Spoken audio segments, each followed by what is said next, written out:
Guys, never before had I seen a television show that made me feel existential, scared, and downright uncomfortable, while also laughing at the same time. That's the distinction that Billy and Mandy has put into my ecosystem. Many shows have done this horror concept before, like Courage the Cowardly Dog, Real Monsters. But Billy and Mandy, its entire aesthetic is horror, and borderline like Halloween all the time. When I got to the Halloween episode, which is actually the season finale of season 1, I felt like that was the only normal episode. For those who don't already know, Billy and Mandy started off as a bunch of shorts, the same way Fairly Odd Parents did, and most cartoons on Cartoon Network. I reviewed the pilot a while ago, and that right off the bat is probably as dark as it gets, but there's so many more disturbing plot lines, confusing character moments, but all around really impressive stories being told in the grim adventures of Billy and Mandy. I guess we could thank Maxwell Adams, the creator of the whole show. So I want to go over the first season of Billy and Mandy, but right away I already couldn't even find a direct episode list of this. If anything, I just combined all the first beginning shorts and the first 13 episodes. All I know is I did the first 18 episodes of this show. There's a fence, and a house, and all kinds of spooky stuff. Anything that went beyond that fence never came back. The ghost of Mrs. Dooley. It's been mad fun doing Cartoon Network, especially the early 2000s. Like, the stuff I've seen on these shows are just downright outrageous in the most fun way. So without further ado, my name is Johnny2000. Don't forget to hit that like and subscribe. And let's jump into the grim adventures of Billy and Mandy. Before we get to the first episode, I wanted to say that this video was a lot longer than I expected it to be, so I broke it up into 2 parts. I kind of wanted Danny Phantom and Billy and Mandy to be my centerpieces for the Halloween season. Considering there's a lot more spooky shows in nature than I even could have imagined, it's hard not to talk about this show. Whether it's the hilarious Jamaican Grim Reaper trying to take lives one by one, or a dim-witted boy who gave birth, in a way, to a spider named Jeff, or a really unsettling girl with a hilariously vague and yet immeasurable amount of power that just somehow overrides the Grim Reaper. All stemming from the premise of this show being 2 kids winning the Grim Reaper in a game, and basically it's his best friend for life. I'm not sure who in the Cartoon Network room approved of this show, but it's kind of crazy.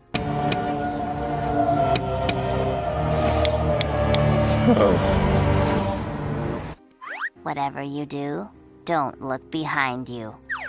Okay, so the first episode of The Grim Adventures of Billy and Mandy actually is broken up into 3 segments. Actually, the first couple episodes are. It feels like it's one of those cartoons before the show was like officially greenlit, and more so playing around with the identity of what they wanted to show to be. And you could tell, it's like very different than even the theme song. Like watching it, it's like the animation is completely new. The premise of the first episode is that Billy and Mandy are hanging out, and it's Billy's hamster's birthday. Mr. Snuggles, his hamster, pretty much dies, causing the Grim Reaper to show up. The animation is so cool with all the dark red and green tones. It's almost like Christmas on fire. The Grim Reaper shows up and he's really scary under these dark shadows, but Billy's not really affected because he's more focused on his hamster. He kind of brings out the insecurities in the Grim Reaper, which is really funny. Like, knowing what I know now about the Grim Reaper, obviously he becomes this like really doofy, codependent, whiny guy that follows the kids around, but at this point he's like self-sufficient. He's been taking people's lives for a while now, and he's just on another trip. His voice is a lot different in this first one. It's like almost unrecognizable to me. Actually, I'm here for the hamster.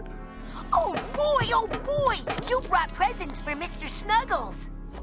No, I'm taking him away. To the North Pole.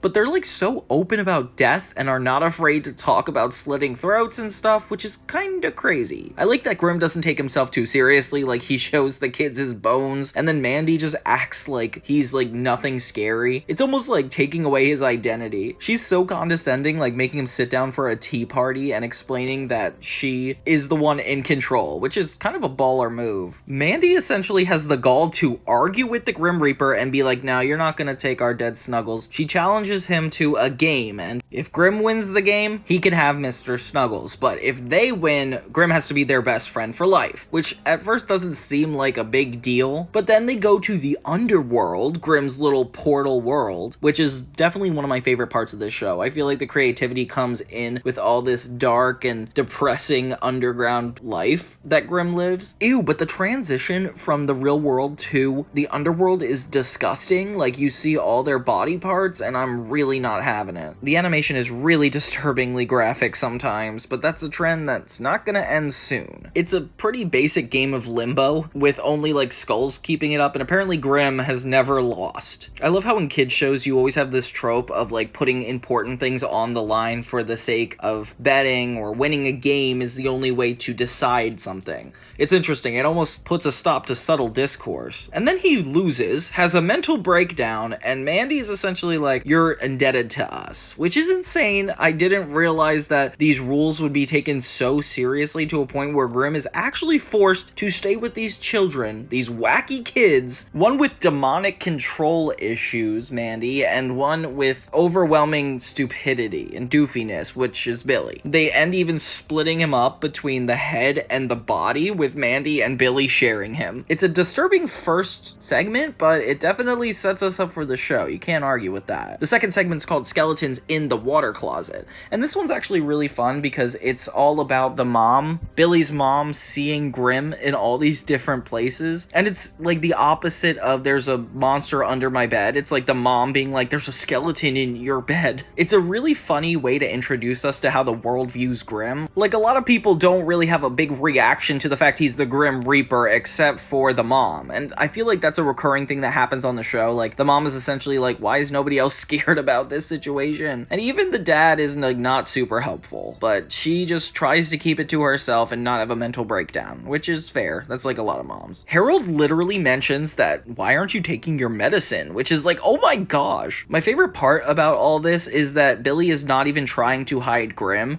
He just kind of takes a shower, ends up in a lot of places that she happens to be, and she gets crazier and crazier, especially when he's in the shower. Like, that's so crazy. So yeah, while she's having a panic attack, they're all having a normal day in their lives. We finally end with her seeing him for the first time, and she is whacked out. Grim tries to make it normal, but she cannot get over it, and she gets sent away to a mental institution, and that's where it ends, with Grim laughing. I don't feel like this is a win for anybody, though. Then we have the third segment being Opposite Day, and this is more about torturing Grim, like the relationship they have and how it is pretty toxic. Like, Grim is essentially a servant to these two kids. We get to see how optimistic Billy is, and we see as playful as Mandy actually is willing to get, and I can't tell if these guys are actually friends or Mandy just wants somebody to follow her around like a minion, which is funny because of course it's Billy. It's like that SpongeBob episode Opposite Day. Basically the whole rule is that if you say you don't want to do something, you really say you do want to do it.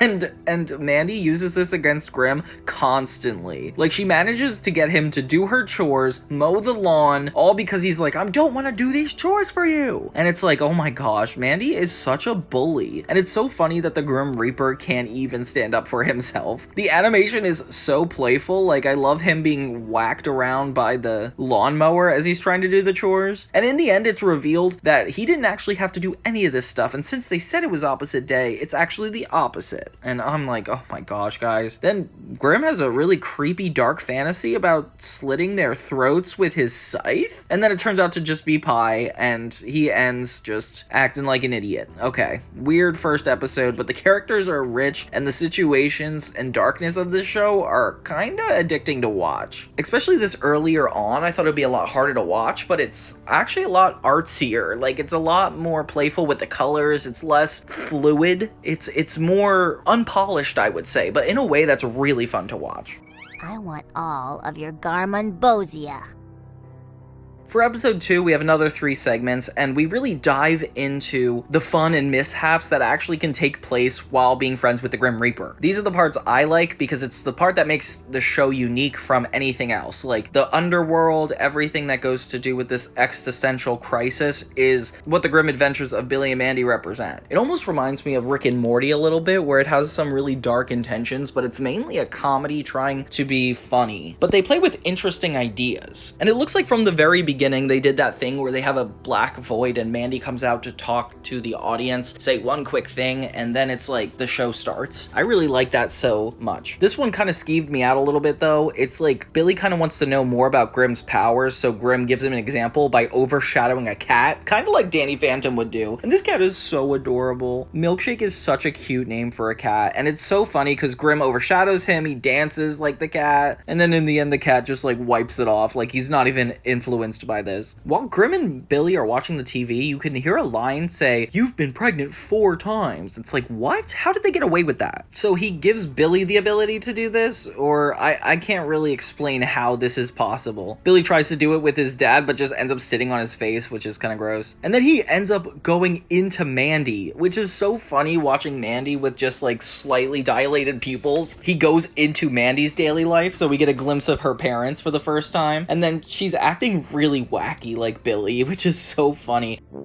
Are you, feeling alright, Mandy?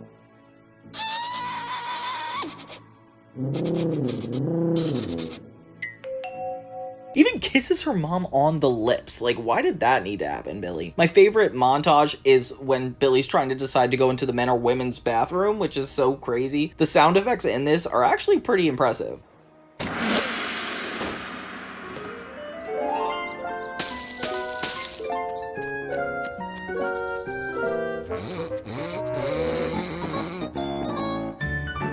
A lot of this episode, though, is ridiculousness. Like, Billy just uses Mandy's body to act foolish, I guess, and doesn't really use it for anything interesting. But yeah, she's angry at him, as one would be, and that's kind of how it ends, her threatening him. It ends with Mandy appearing as Milkshake the cat and threatening Billy one last time. And that's the happy ending, I guess. This poor cat getting possessed all the time. You think that's like a weight loss thing? The next segment we have Look Alive, and it's really, really cute. So it's Grimm reading the obituary walking down the street. We kind of get a little glimpse into his life. The episode's called Look Alive, which is also funny. And his voice is so deep. I forgot how deep he was in the first season. I just can't get over it. Had to mention it. It's funny because his goal is that he always wanted to be a swimsuit model, which is such a specific idea. So as Billy and Mandy go off to school, we kind of get a glimpse into what Grimm does with his daily life. He ends up going to a modeling agency, and they kind of call him out for being disgusting because he's literally the Grim Reaper. Like, I don't know why we're not even talking about how concerning that is. But this is so funny. It's like a beauty standards episode of Billy and Mandy starring the Grim Reaper. Like, I don't even know how to describe television like this. It's an episode where we see Grimm's overly sensitive side, like when he's really insecure, and it reminds me how he like inevitably becomes this resentful old lady in a Grim Reaper's body. Then Billy and Mandy give Grimm a makeover to fit in. And it's that trope of friends giving you a makeover to impress somebody times 1,000. Like, it's so funny how it works in this world. He has like 2 magic 8 balls for eyes, and it looks like a horror show as they turn him into pretty. But this is what I'm talking about the graphic animation. Like, you could see his body, you could see food, and then for some reason the modeling agency thinks he's gorgeous. We don't realize until later, and they watch the thing he was modeling for, but he was before in the before and after image. Look how graphic this commercial is, though. They definitely emphasize the animation of the body like way too much. It's kind of gross. But it is hilarious that Grimm is not expecting this and then is just used to be publicly shamed. But I guess we just accept that the Grim Reaper is there. Like, most people don't seem to have a problem with it yet, except for Billy's mom. Oh my gosh, the shot where the girl is crossing the street next to Grimm is so crazy because it's like Grimm actually has a moment where he wants to kill again, but then realizes he's not that good at it. And you get to see a little Easter egg, like when the cars are passing and she crosses the highway, there's actually characters that come in later in the show. Isn't that so cool? We're also in the Billy and Mandy city for the first time, which is cool because I don't remember seeing this place up until this point. Then we get Mortal Dilemma. So this episode's interesting. Grimm finds out that he's on the milk box as like a missing persons report, which is funny because we're actually getting insight on how the underworld is affected by Grimm not being there. These little floating devils like show up and are kind of laughing at him because he lost a bet and has to live with 2 kids for the rest of his life. Like, that's ridiculous. I definitely don't remember this episode because I don't remember seeing this much to another side of this world. So Grimm is really insecure, cares about what people are thinking of him, and doesn't like that he has to stay around these kids. And this is more of his like moral issues, which is so funny that the Grim Reaper has like moral dilemmas dilemmas. He's gonna reap this skateboarding kid, follows him all around town like ready to pounce, but then the kid ends up being really good at skating and he gets really impressed by it, saving him and his life just because he thought he had rad moves. And it's so funny because Grimm is kind of a people pleaser, like he cares a lot about what people think of him. So he tries to commit to that. Like he's like, okay, maybe if I'm gonna be a good person, I'm gonna try it. So he defends like this old lady on the street and people think he's insane because he's terrifying looking. And then he's about to save a cat, swipes, flies in like Jesus, but it's terrifying because it's literally the Grim Reaper. What the heck? And he's surprised that everybody is terrified of him. I kind of like that we see more of the town being scared of him as opposed to just the mom. I feel like that's kind of cool. He gets really resentful that every time he tries to act good, it doesn't matter because he looks evil, which is kind of deep. Like, I really like that. He's depressed by the end because he's like, I guess I don't have a place being good or evil. And it's kind of like an existential moment because it's like, what are we meant to do in life anyway? Whew, don't want to go there. But then Billy and Mandy come at the end and they're like treating him like a lost dog. He's like, there you are, keep following us. And it's like almost like nothing in Grimm's life technically matters because it's all cognizant on these kids. And it's kind of depressing to think about.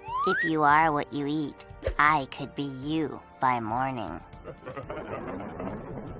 Episode 3, Segment 1 is Fiend is like friend without the R. There's this whole fake series called Dinobonoids, which is like this robotic dinosaur clan, and it's kind of cool, actually. It definitely reminds me of like a 70s, 80s cartoon style that Billy watches. You could tell that the writers in the room probably were referencing like an old action show, and Billy thinks the whole show's about friendship, so he loses his Frisbee in this junkyard, only for a giant portal to appear and suck him in. Oh my god, what the heck? Then they're brought back to the underworld and it's kind of vacant right now. It's always just like a really weird neon color in the background and then just a platform. Like, I feel like that's all the underworld is in these early episodes. They meet Nurgle, who is a consistent villain on the show, and I didn't realize he was this early in the show. Oh, and they talk about this being the center of the earth. I just don't understand why the floor panels are so nice for being the center of the earth. But this all reminds me of the pilot when they do that dare in the limbo competition. Like, it's cool that we're back to something like that. Nurgle says that he's been watching them, which is definitely scary. And he's taking Billy and Mandy from Grimm to have them be his best friends. Which is like, what is the whole context of the universe in this? Like, they just want friendship? It must have been some time since this limbo competition because they act like they've been together for like a year. Like, the way Nurgle talks about how long he's been watching them, it's interesting. This is where Grimm is put in a position of power. Basically, Nurgle takes them, and he has the ability to stop him, but he doesn't. He's like, okay, yeah, if you want their best friends, then they are your best friends. So he's essentially able to get out of his deal, it seems. But then when he goes back into the real world, he realizes it's not all it's cracked up to be, and he's actually a lot more lonely without Billy and Mandy. Meanwhile, they're hanging out with Nurgle in the underworld, and it's just kind of Nurgle torturing them. I feel a little bit bad, though, because it's like, they're just gonna be trapped underground for the rest of their lives, like no school, no anything. And Grimm actually ends up having kind of a conscience, seeing one of the Dinobonoids toys that Billy has, and he realizes that he actually misses the kids. Aww. And it's so funny because it's like his emotions are like his biggest weakness. He ends up going back to Nurgle, confronting him, and saving the kids, which is kind of a relief for Nurgle because he was not liking them anyway. Oh, it kind of culminates in this giant fight between the two, but Mandy ends up stopping it just by kicking him in the knee. Yeah, this was the first like genuine episode with a good ending and sweet. Oh wait, it's not that sweet because it ends with Mandy playing with Grimm's bones just to show that she would rather use him than let somebody else use him. I guess moral of the story. The second segment we have Recipe for Disaster. And then this is kind of funny because it's like they're all Girl Scouts, kind of like Ed, Edd and Eddy, and Grimm is even one of them too. Like, why? Suddenly nobody's acknowledging Grimm again. I guess nobody's scared. This is just normal. It kind of keeps going to and from that a lot. This one kind of freaks me out a lot because it's all about them needing to get a good recipe for the Girl Scout troop or the Penny Scout troop. I'm not sure what they're actually calling it. Mandy reminds me a lot of Megan from Drake and Josh, like the deviousness and like the stoicness of their emotion. Like, I don't know why, it's just kind of scary and reminds me of that.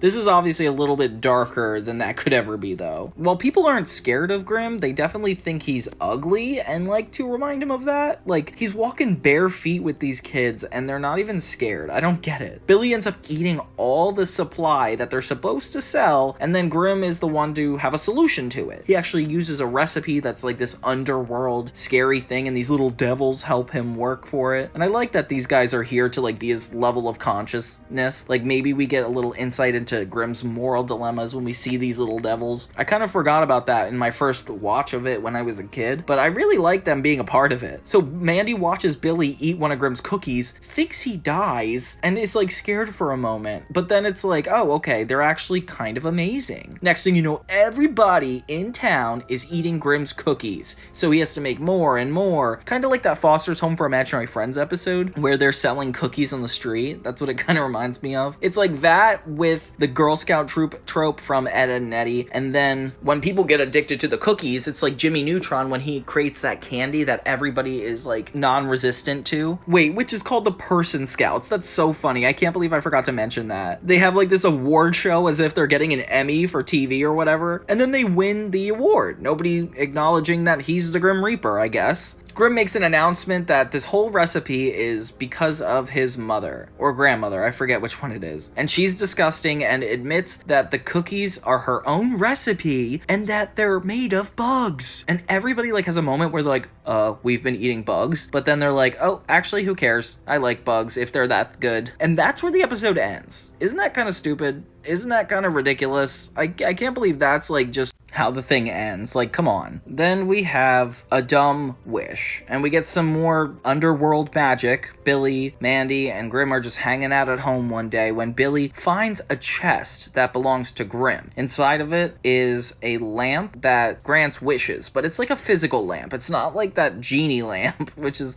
kind of cute, actually. Grim's mom ends up appearing out of the bones in the chest, and she's got this like thick New York accent. I don't even know what accent this is. Hey, Mama. Look at you. You're falling apart. You're nothing but bone. Nothing but bone. Grim's getting whooped by his mom. And who are these two little monkeys?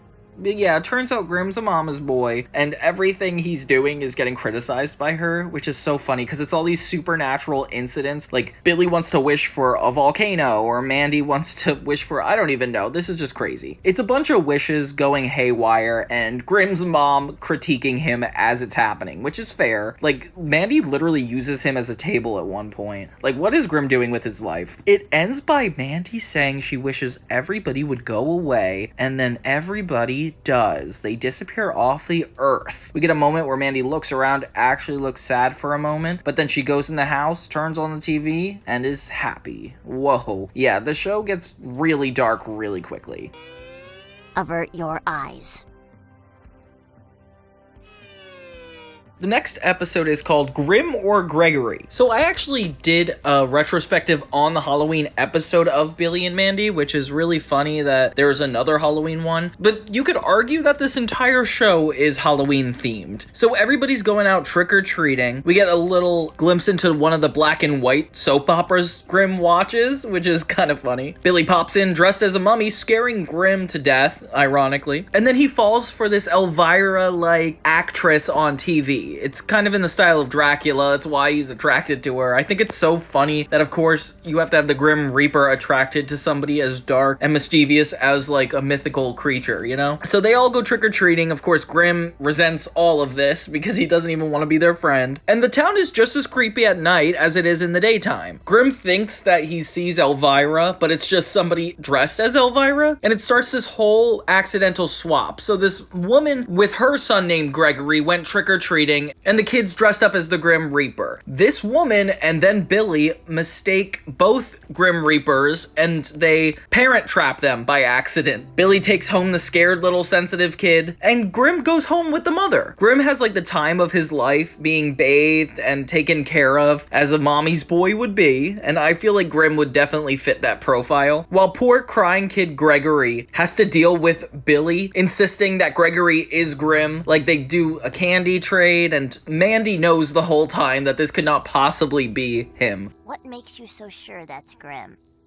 Yes! I'm just wondering how Grim got so short. And it's so funny when the mom is trying to tuck Grim into bed, and at first he's like debating letting it go and like just scaring her or going back to where he came, but then she hugs him and he feels for a moment. Oh my god, this poor depressed Grim Reaper. Did you guys ever trade candy? I like see Gregory, Billy, and Mandy doing it, and I like have major nostalgia. Like we used to do candy betting. We'd put like our favorite candies in the pile, do some blackjack, and then the winner took it all. Like I loved Halloween for that reason. And this poor kid Gregory, like of course he reminds me of Jimmy from Ed and Nettie. Like he's so sensitive and emotional up until Billy pulls the mask off of him. And of course Mandy's right, this is not Grim. And just when Grim comes to terms with the fact that he might be experiencing love for the first time, the mom gets a knock on the door and it's her actual son Gregory. She's obviously horrified because she just bathed the Grim Reaper, and Grim is majorly upset because he almost experienced love. And it's kind of dark and depressing for Grim. Like you see all this yearning for affection, but his people-pleasing skills always put him in such a bad predicament to a point where he's devoted his entire life to keeping a promise to these kids. Like it's ridiculous. But yeah, overall fun episode. I like that it's Halloween based without necessarily being a whole special. And of course it has to end bad for Grim. That's just how it goes. But Grim and Billy's mom both seem to get the short end of the stick, especially in this next episode, Grim versus Mom. So the kids and Grim are all playing board games, and I guess Billy's dad Harold just doesn't acknowledge the fact that Grim is the Grim Reaper, or he just doesn't care, and his mom comes back from the mental institution she was taken to a couple episodes earlier, which, how are we just gonna brush past that? The dad does not look too excited to see his wife back. Like, I don't know why it's so hesitant. He introduces her to Grim, but his name in this is George. The mom instantly recognizes him, but tries not to acknowledge the fact that nobody else can. I feel like she's always the smartest person in the room, just because she's, like, balanced, I guess. And she acts super hostile toward Grim. I mean, fair enough. Last time she saw him, he got her sent to a mental institution, but now he's just casually ever present. I didn't realize we acknowledged this so much early in the series. I thought this was just like something we accepted and that Grim just existed, but it seems like they're really like working us into the universe and accepting Grim as just a casual part of society. Then they go to bed. I don't know why they're all laying in the same bed when Mandy has different parents, and Grim goes down to get a snack when he's confronted with,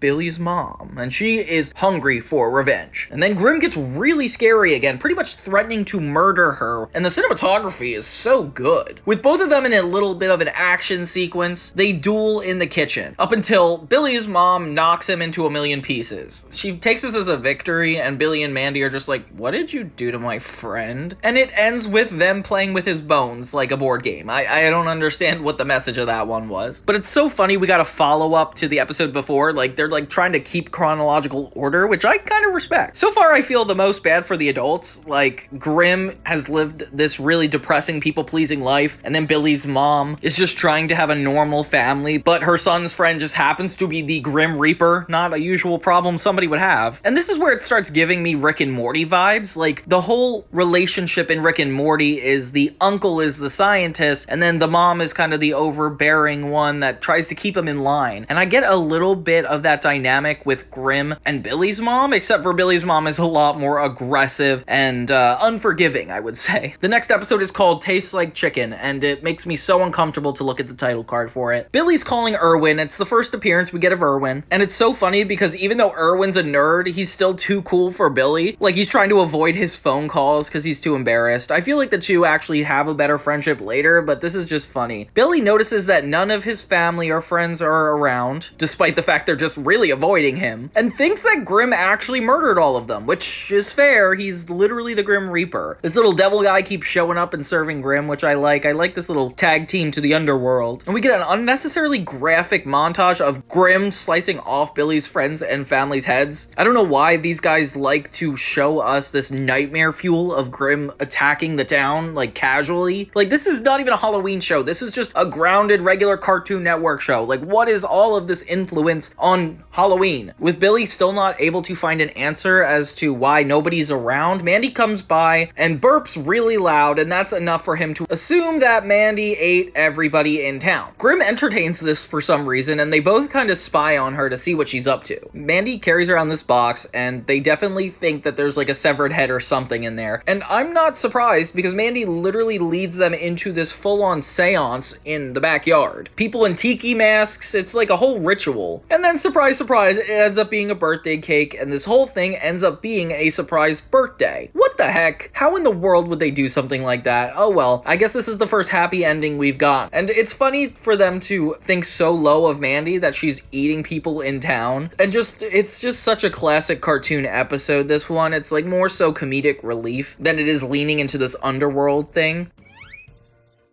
Shouldn't you be playing outside or something? So the next starts with something stupid this way comes. And this one's actually really funny and kind of rooted in a little bit of reality. Billy, Mandy, and Grimm are just hanging out when all of a sudden a circus emerges from the underground. And this is where I'm starting to question the genre of the show, because Nurgle comes back. He's like this circus leader, and he's a part of this whole carnival. And it makes me wonder, like, if this were an action show, like kind of like Kids Next Door, like they have these recurring villains, monsters of the week, that the kids kind of have to team up against to take down. I feel like that's an action show. While something like Ed and Nettie is more of like a comedy. Like, they're getting into hijinks, but nothing really escalates to the point of like death. And Billy and Mandy is like somewhere in the middle where I can't even categorize it. Cause like sometimes it's a horror show like Courage the Cowardly Dog. Sometimes it's a comedy like Ed and Nettie. And then other times it's just, it's so unique and also repetitive of all the stuff that was on Cartoon Network at the time. But like, that's not an insult, it's just crazy to think about. The Grimm calls out Nurgle for like, what is he up to? And Billy and Mandy aren't necessarily happy to see him, since last time he saw them, they kidnapped him. He reveals that he only really wants friends, and that's the reason he acted this way, which is so funny because it's like a parody of real life when somebody is like trying to be a good person, but is also resentful that nobody accepts them for who they are. Like, I don't know, like people that try to make friends without necessarily deserving the friendship. And the episode actually switches formats. It starts to be this training video montage called the 5 C's of Friendship. It reminds me of the Krusty Krab training video from SpongeBob, if you remember that. Number 1 is cleanliness, so they try to get Nurgle to clean up himself, and it's graphic. Then we have consideration, where Nurgle just is nice to Mandy by not saying an insult, which is funny. He tries to compliment a little girl, but then it turns out her face is the same that the reflection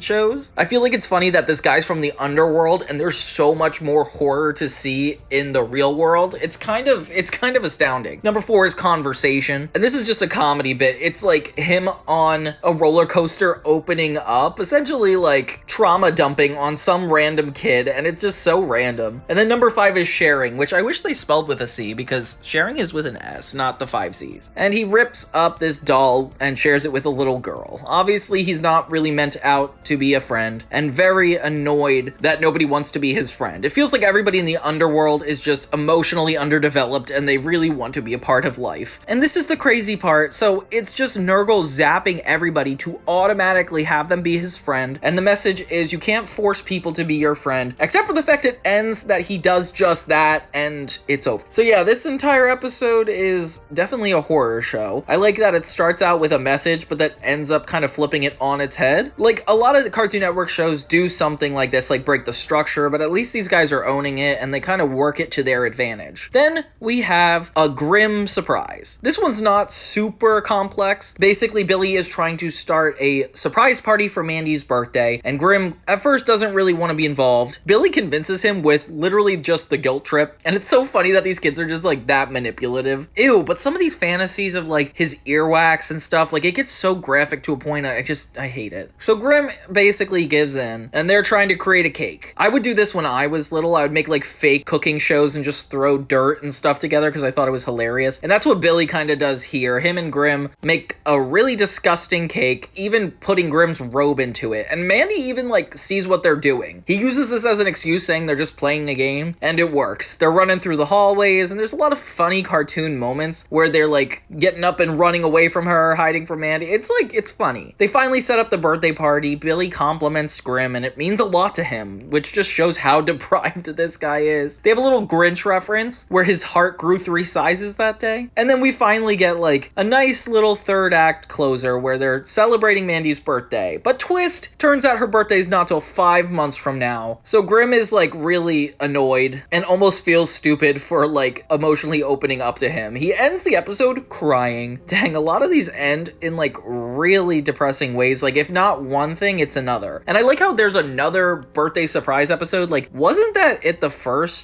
like one episode ago we had like a surprise birthday plot? Yeah, whatever. So this next one is the first like Irwin adventure where he's actually involved. It's called Beasts and Barbarians. So Billy and Irwin are just hanging out. The kids are addicted to video games essentially, which is how all adults looked at us when we were playing Nintendo when we were little. Like I was just trying to play my GameCube and my mom's here being like, you could only have 1 hour of screen time a day. It's like, where is that coming from? Why is this a problem? Grimm kind of challenges him and is like, okay, if you could do it in a video game, how crazy would it be if you did it in real life? How would you kids like to play a much better game? With super 3D state-of-the-art truer-than-life monster graphics? To die for.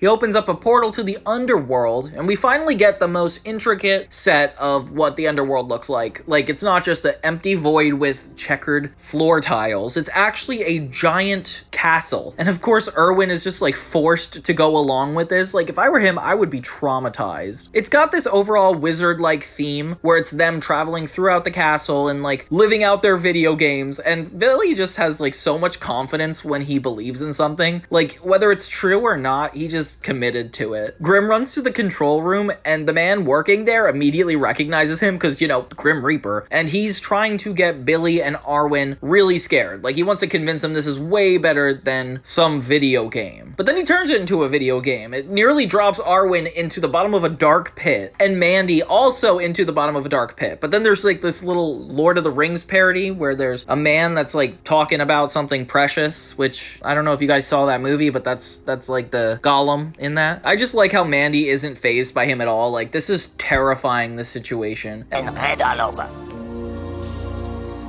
That would be you if I don't get that ring pronto.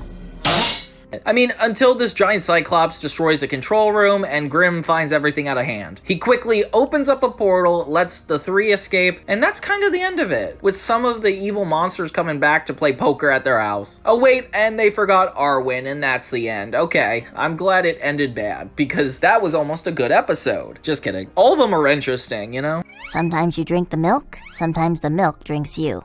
Then we got episode 6, another 3 segments. This one's called Billy's Growth Spurt, and the imagery in the title card is so gross still. It starts with Billy on this like parody of the Iron Chef, and it's so funny because he's just throwing disgusting ingredients into this bowl. And I don't know half the items they invented for this segment. Like, the writers must have had a ball putting this together. Bravo, Billy! You very clever boy. Gut bomb! Pickle loaf! Head cheese! Chocolate syrup! Grape soda! And pie! Billy is getting a lot funnier as the episodes go on. Like, he's dim-witted, but like in new and fun ways. Like, he reminds me of Ed, like the tall one from Ed and Eddie, where he's just like blabbing and like laughing and just doing nothing throughout the whole episode. But at least Billy kind of has a trajectory he goes on and a little bit of interest in the things he's doing, even though they end up being like super dark and scary. Billy eats way too much sugar and sweets and almost is super sick. Grimm remembers that the same grandmother from earlier had this little recipe that was meant to cure this kind of sickness, but they need one ingredient, causing them to go into this giant warp zone into the underworld. And it's like they're just adding new rules of how they get there. Like, once it's a portal, and other times it just is a scene transition. Like, I don't know what the rules of this show are. With Billy still suffering, they finally get the ingredients and give him the antidote. But it doesn't actually make him better. It makes a giant eye grow out of his back. And this is where the show gets a little too much for me. Maybe it's a zit. Let's poke it. That tickles. I'm trying to look away here, but It reminds me of the Zit episode of Wizards of Waverly Place. Like, remember when Justin had a Zit that could talk? Yeah, that's kind of like this, except this gets a little more gross. Like, it starts acting like this little gremlin and following Billy everywhere it goes, eating just as much as him, and looking more like him by the day. It's almost like a second head, but growing out of his back. And it's not pleasant to look at, I'll tell you that much. Billy's eating as much as possible, and Grim and Mandy don't know what to do, essentially, until Grim realizes an anecdote that his grandmother made, which I don't know if I would trust that recipe considering what it just did. The little guy attached to Billy realizes what they're trying to do with the soda and pretty much escapes. He jumps off Billy and reconforms into his own being. Ew! So yeah, naked little Billy's running around and biting Grim on the butt until Mandy finally gets the drink to it and it evaporates. Or melts, or I don't even know what to describe this. Point is, it's over. Billy takes the bag with the disfigured extension of himself and eats it. The end. Yup, yup. Ugh, God. Okay, well, that one was a little disturbing, a little more disturbing than I thought it would be, but definitely had some funny moments. Like, the shock of it all, I feel like, is interesting. It reminds me of, like, an episode where somebody would be babysitting and things go wrong. It's kind of like that, but with Billy. Ooh, the next episode is called Hoss Delgado, Spectral Exterminator. I used to love this guy. There's something about a big buff man running around trying to get extraterrestrial beings that's super funny to me. I've been bitten by ghosts, haunted by mome rats, and slapped by vampires. I think I've earned a free hot dog. His voice, too, is hilarious. Like, his character is so earnest and intense that everything he delivers is kind of like Alec Baldwin-style dramatic. So when he gets more ridiculous and insecure, it's like such a weird contrast. So they're all going on a field trip, and of course Grim has to come along. We're just gonna pretend like he's not the freaking Grim Reaper here. And they're checking out a museum, and Hoss Delgado sees the Grim Reaper and actually has a problem with it. Look at this napkin. Have you seen this creature? Finally, somebody normal. He thinks that Grim is capturing the kids, when really it's the other way around. Hoss Delgado takes one of the kids, and this kid is so funny. He's kind of as dopey as Billy, but more so scared. He points Hoss Delgado in the direction of Billy and Mandy. Meanwhile, Grim, all three of them go to check out the dinosaur exhibit. The dinosaurs come to life as if Grim did some supernatural thing, and they have this whole dance number. We'd like to sail the ocean, cover our rough skin with lotion, but we can't, cause we're extinct. We'd love to toast a bagel, look at paintings made by Nagel, but we can't, cause we're extinct. Which it's kind of cute. I like how good these guys are at dancing. And the puns about being extinct are kind of gold. Hoss Delgado confronts them and tries to destroy Grim, obviously getting information that he is captured by the kids, not the other way around. Hoss laughs a lot because it's kind of funny, and I admit it is, looking at these two little kids knowing that he's in control of them. As he runs out in a dramatic montage, he reminds Grim that he's not going to just let him loose, he's going to keep an eye on him. Who the heck was that guy? And then goes off to hunt another kind of supernatural thing, this Canadian guy that attacks this girl. And it's a weird way to end the episode, I'll tell you that much. It's so funny that Hoss is painted as this heroic figure, but he's like dim-witted, aggressive, and not that smart. It's almost like he's the villain because he's a hero, but he's genuinely doing good things here. Like, he saves people, he's looking out for people. It's just the fact that he's so obnoxious that's making it hard to relate to him. And it's really funny to see from the outside perspective of why Grim is hanging out with these kids. Like, that is such a natural reaction to question what's going on there. And the fact that he got his answer and is not quitting because of it, like, it's interesting. It sets up a lot for later. I'm excited to see more Hans episodes. Then we got Tickle Me Mandy, and this is fun because Billy is for the first time hanging out without Mandy. I guess they must be together more often than we're aware, because he is so traumatized by the fact she's going away. And it's literally for a night. It's like not even that long. She says, see you tomorrow. So him and Grim try to distract Billy and get comfortable with being alone, which is kind of sweet. Grim is really caring when it comes to this. You are new, Mandy, so you won't be so lonely. Yay! How? He's basically like, let's create a new friend for the meantime. So he gets a bunch of random knickknacks from Billy's room, does some supernatural twist, and tries to make it in the likeness of Mandy. Suddenly, Billy is no longer missing Mandy. Well, I mean, at first he's terrified and hides from it, but then, at first, it makes up for Mandy. They play hide and seek, coloring, and it bullies Billy, just like normal Mandy would. Play! No, these are expensive crayons. So it's almost making up for it. Grimm has an issue with it as it starts causing so much more destruction than good, and it turns into a horror movie as Billy sneaks downstairs trying to figure out where it is. The imagery in this are really disturbing, like really scary. Like if I was just watching this out of context, I definitely would have nightmares. Before it could actually do anything to harm anybody though, Grimm wakes Billy up and sees this little trinket outside. Mandy's finally returned, ready to hang out, and she has no amusement for this thing. She just kills it in a one hit. KO. And by the way,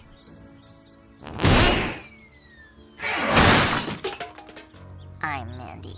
Billy kind of gets sad about this, but then Mandy and Grimm want to hang out again, and they just move on, with poor Billy grieving the end. But yeah, this is really funny. It definitely adds a lot of context as to, like, Billy's character and how, like, much of a mama's boy he could be, but it's also weird because for somebody who bullies him all the time, why do you miss Mandy so much? Like, their relationship is so confusing to me. Happiness is a waxen two-headed baby.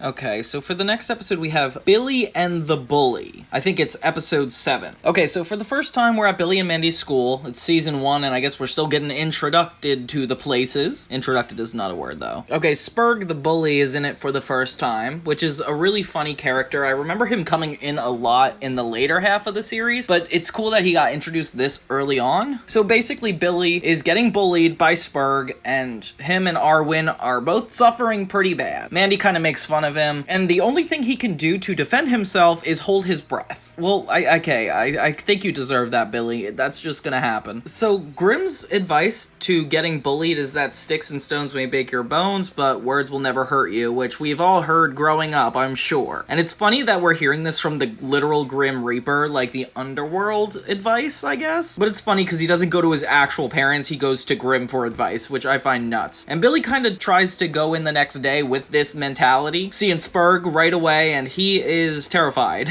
But plot twist, Spurg was ready for that. He is perfectly fine hurting Billy with sticks and stones. I don't know if Grimm was intending to do it like that. Sticks and stones may break my bones, but names will never hurt me!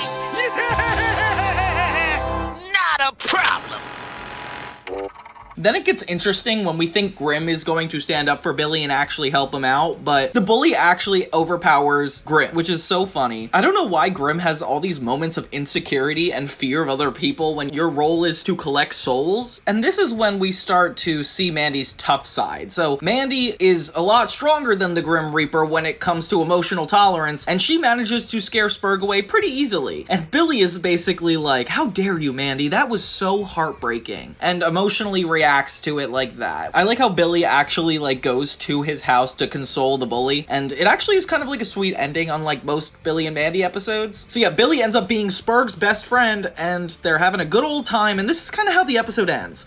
They usually end on really depressing notes, but this one was kind of positive. I feel like it was a nice change of pace. But of course it has to end with the wedgies. And we know they're not consistent friends after this episode, so I don't really know why they had to have this ending. Yeah, Mandy is near invincible, that's for sure. The next episode is To Eris Human. I don't know if you guys remember the character Eris, but she is like kind of this like god of destruction. I'm not super big on Greek mythology, but I do feel like this is relevant somehow. Okay, so Eris is the Greek goddess of strife and discord. She's known for her role in causing conflict and chaos, most famously by instigating the Trojan War, which is actually really kind of interesting. And that's kind of exactly what she does in this episode. Grimm kind of has a crush on her and didn't even realize the Grim Reaper could have a crush on somebody. But of course it has to be the god of chaos. Like, there's nobody else. You just have to be into the god of chaos. We've all been there. We've all been into gods of chaos before. And she has such a modern way of talking. I feel like millennials back at this time were like the new young people, so they say totally tubular, which I don't think I've ever heard anybody say in real life ever, except for me being ironic. But is it really even ironic, or is that just me? That is so totally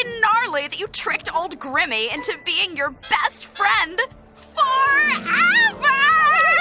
But she's really funny in this. I don't know why. She's just like, her animation is really funny. I feel like the writers have to be making fun of themselves at a certain extent because it's just ridiculous what kind of scenarios they're pulling out of nowhere here. But yeah, Grimm gets jealous because Eris is all into this other guy and ends up befriending Mandy because, of course, Mandy is definitely chaotic herself. So the only way Eris is able to cause destruction so easily is this golden apple that when she throws it at different places or things, it manages to cause destruction. Of course, Mandy is into this idea at first, but really, Eris is kind of outshining her. Not cool, especially if you know who Mandy is. She insists her number one rule is that anybody could be pranked. So, of course, Mandy uses this against her. Mandy gets back at her by getting the guy she likes, Adonis, into the quote-unquote theater, and the way she kind of tricks Eris is by telling her Adonis, this guy she likes, is in the theater, when really it's Grimm. So she tricks her to go in and sit next to him, and it turns out not to be what she intended. Mandy reminds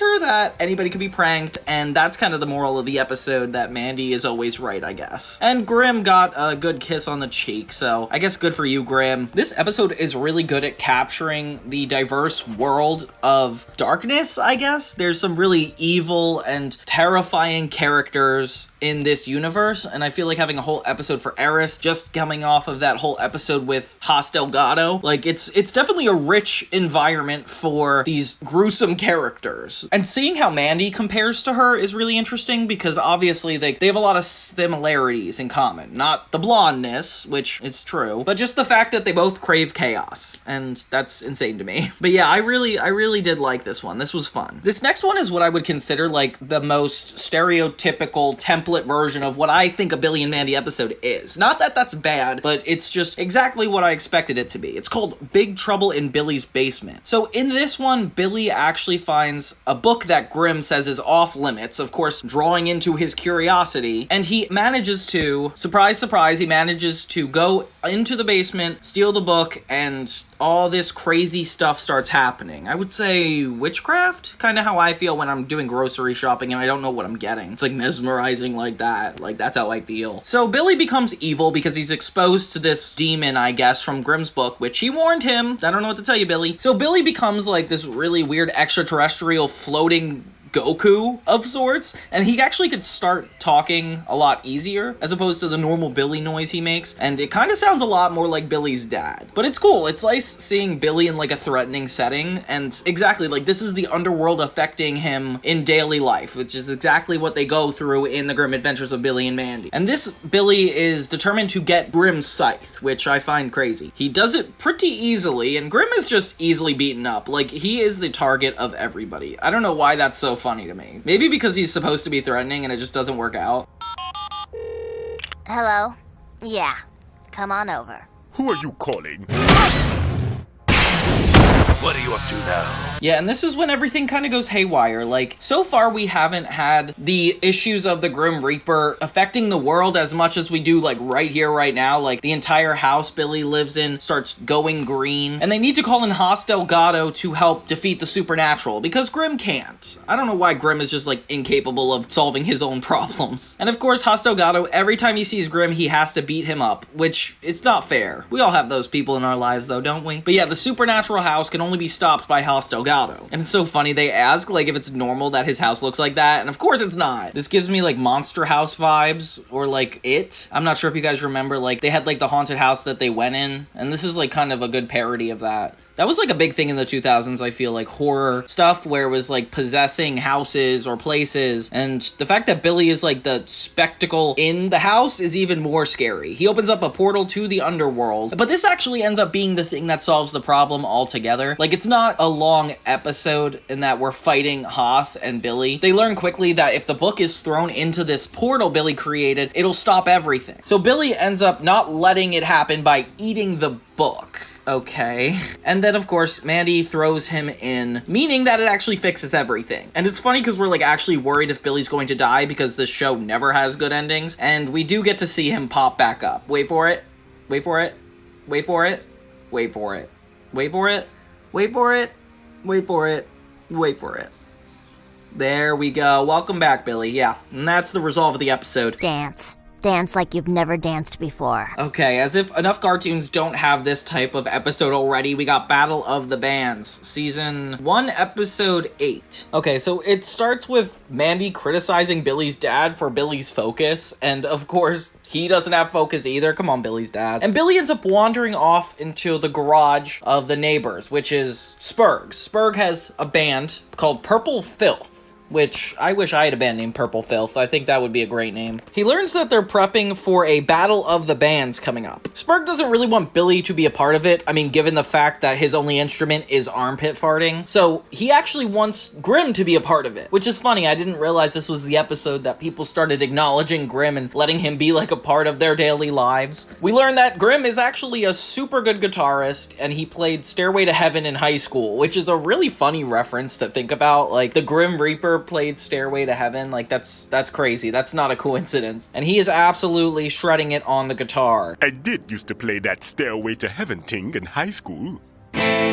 Billy's dad basically gives Billy advice, saying that anybody could be a rock star, so Billy might as well do it. And next thing you know, they're all dressed up as Kiss at the stadium. I didn't realize this Battle of the Bands was so intense. Like, when it was Spurg getting ready for it, I would assume it was like a middle school thing, but not a stadium thing. I feel like this is the first time we see Billy's dad in an active role. Like, he's not doing super much to progress the plot, but he's definitely encouraging everything. So while Grimm is shredding away as a part of Spurg's band, it's really following Billy and his dad trying to interrupt it. Billy's dad even jumps into the sky, tries to fly onto stage, and just ends up stumbling down. Billy ends up getting on stage finally, and the episode ends with him doing a solo with his armpits into the mic. Gorgeous. Of course, everybody in the stands has to love it. Okay, well, at least this has a positive ending that it's never had before. Oh, Billy and Mandy. The next one is actually really unique. It's called Little Rock of Horrors, and it's parroting Little Shop of Horrors. A little bit of the plot, like, it's basically Billy finds this little alien thing that eats brains, and he kind of takes it upon himself to want to feed this alien. In the musical Little Shop, it's about this flower shop boy that finds a plant that can only survive off of blood, so he ends up finding a bunch of people in his life that should die, and gives it to the plant. That's kind of what Billy's doing here. But the cool twist here is that this entire episode is a musical. Crazy that episode 8 of Billy and Mandy is already a musical episode. But I'm here for it.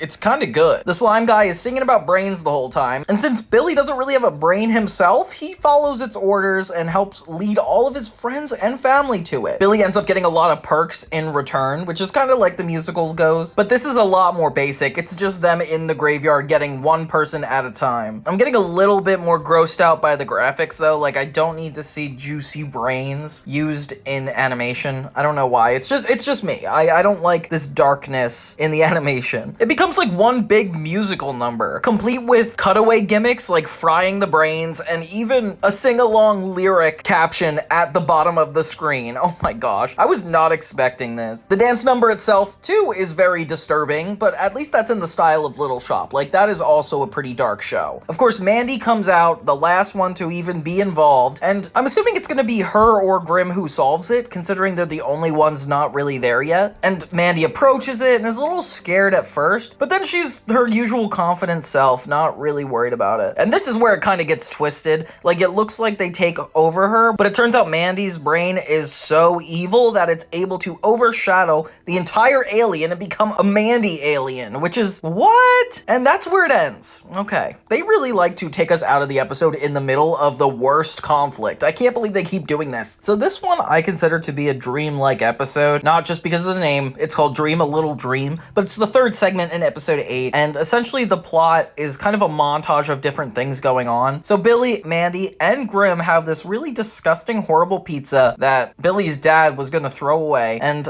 this is where I really don't like some of the animation. It is just like so gruesome sometimes that I can't even look at the imagery. It basically leads the main cast to really horrible nightmares, and we kind of get insight onto like what their mind is like. Like, starting with Billy, he goes to this beautiful, elegant forest with really weird looking animals, and there's no dialogue. It's just him essentially living his best life in silence with this really gorgeous music. Like, the music doesn't have to be this intrinsic. Like, I really like it. A lot of really cute moments, like when the bunny gets a gun and starts shooting at Billy, like, it's insane. Not a lot lot transpires in Billy's dream, except for just animals coming to life and attacking him, and he wakes up to find out they're watching like a chef show, so it kind of makes sense he was dreaming about that. And then we go to Grim, who is actually having a nightmare about Mandy, and we see how fearful he is of her, and I didn't realize he was like being this abused. Like, his entire life is devoted to this girl. He throws his scythe into the TV, and then the TV Mandy comes out, which is crazy.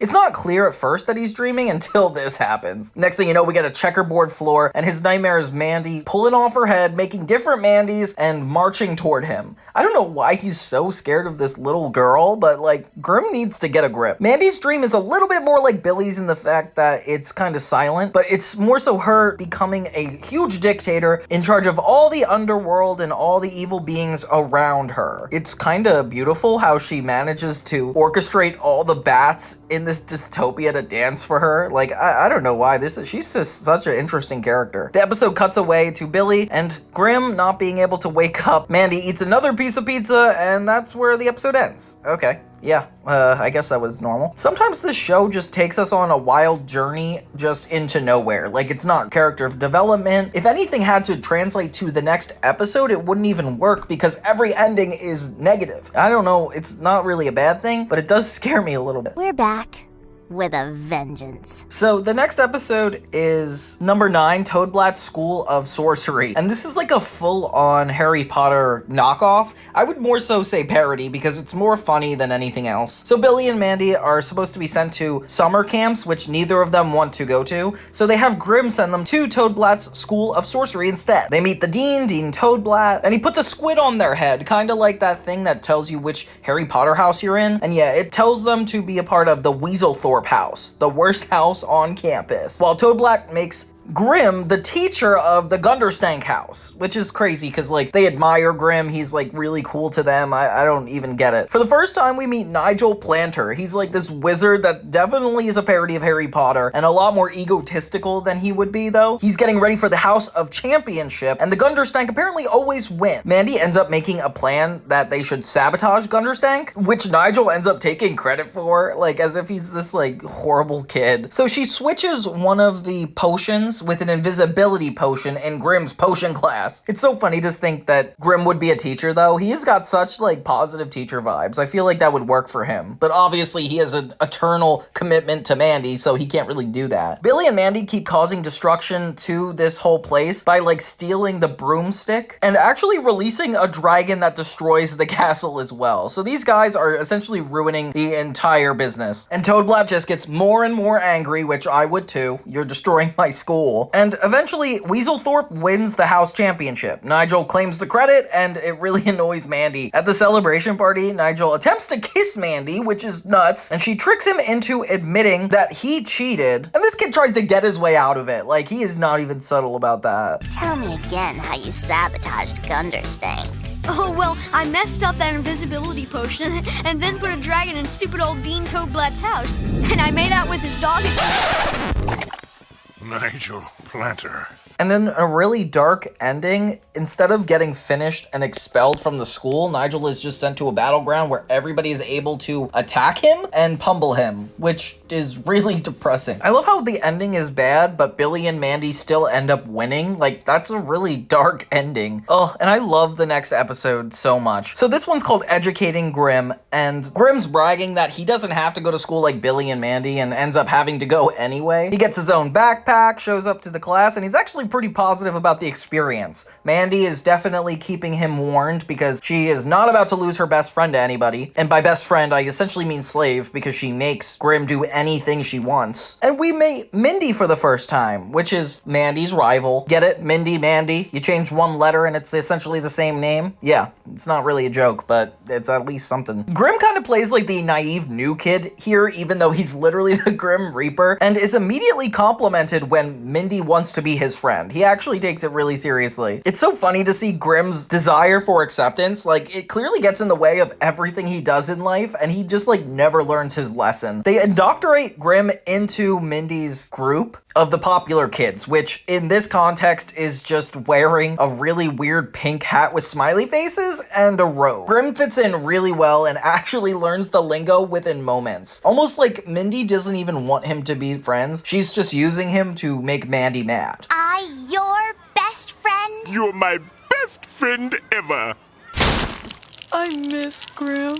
My favorite thing about this episode, though, is the fact that they replaced Grimm with Abraham Lincoln. I mean, like, I don't even know how they do this, but Abraham Lincoln becomes a substitute for Grimm and follows them around, a part of their friend group. Mandy tries to warn Grimm by trapping him in this Star Wars-esque chasm, where she tells him that Mindy does not actually want to be his friend, they're just using him. But Grimm is in denial, he wants to be accepted, so he doesn't believe her backstory, which is kind of sad because Mandy never gives us backstory. We see her as a little kid, and she's so sweet. Turns out the only reason she's her enemy is because she told her one day to shut up and not talk, and they've been enemies ever since. Which, if that's not logical for kids, I guess nothing is. Abraham Lincoln takes these kids on such a wild ride. Like, he brings out an axe, he insists on taking logs from the mall. Like, they just keep leaning into the fact that Lincoln made a log cabin as his entire personality, which I kind of find hilarious. He builds one within the mall, which doesn't make sense. With Grimm still in denial about Mindy's intentions, they're all hanging out at the mall in their new group, and Grimm even gives in his scythe for some nice roller skates. Wow, he really is committed to this group. Mindy ends up being friends with Abraham Lincoln instead of Grimm because she wants to make Mandy mad more than she cares about Grimm. So he gets thrown across the mall, and a sad wake-up call that she doesn't actually care about him. So that's when he goes back to Mandy and Billy, and everything is normal again, and he's just happy to be taken advantage of by the right kids. Yeah, that doesn't sound simple, does it? But nothing about this show is. It's either a bad ending or a kind of bad ending, but never really a good one, you know? It's a Pokemon parody, and I love that we get like a little Billy trading card. I wish this existed in real life. And this is one of like the kids' fantasies coming true. Like, we look at Pokemon cards and we're like, whoa, this is so rare, and it's so cool to have all these like little monsters. Definitely what they were parodying at the time. Arwen and Billy, of course, are at the center of this trend, taking it so seriously they end up in physical altercations just because of the cards. Grimm is kind of fascinated at how it entrances them so much and actually brings some of the monsters to life. Grimm and Arwen are so excited they want to take all of the cards and make them monsters, and it actually works. I feel like this is definitely a moment where we see Grimm's magic as more of a positive thing than a negative thing. Like Fairly Odd Parents, he's like making wishes and they come true. And sometimes Billy and Mandy get wishes, but more so it's a lot of negative impact or something from the underworld coming to get them. But in this instance, it actually benefits them. And as a kid, I remember feeling this like idealistic, wow, what if I could have a Pokemon card and get these animals to life? And I like how we explore that in this really dark way. The little monsters cause destruction all across town, and it's funny because everybody becomes jealous of Billy and Arwen for having their own monsters, so Grimm suddenly has to grant everybody's cards with the same magic. Next thing you know, there's so many little beings all around, it's kind of horrifying. The entire world is essentially taken over by these monsters, as if Pokemon didn't do that already, and the whole place falls into eternal darkness. With Mandy barely caring until she looks outside, she tries to make a card of her own, which Grimm brings to life. Grimm doesn't really help with the situation at all, it's mainly Mandy. So the stick figure Mandy drew on the card is brought to life, and she uses it to turn everybody into toast. And with its own special powers,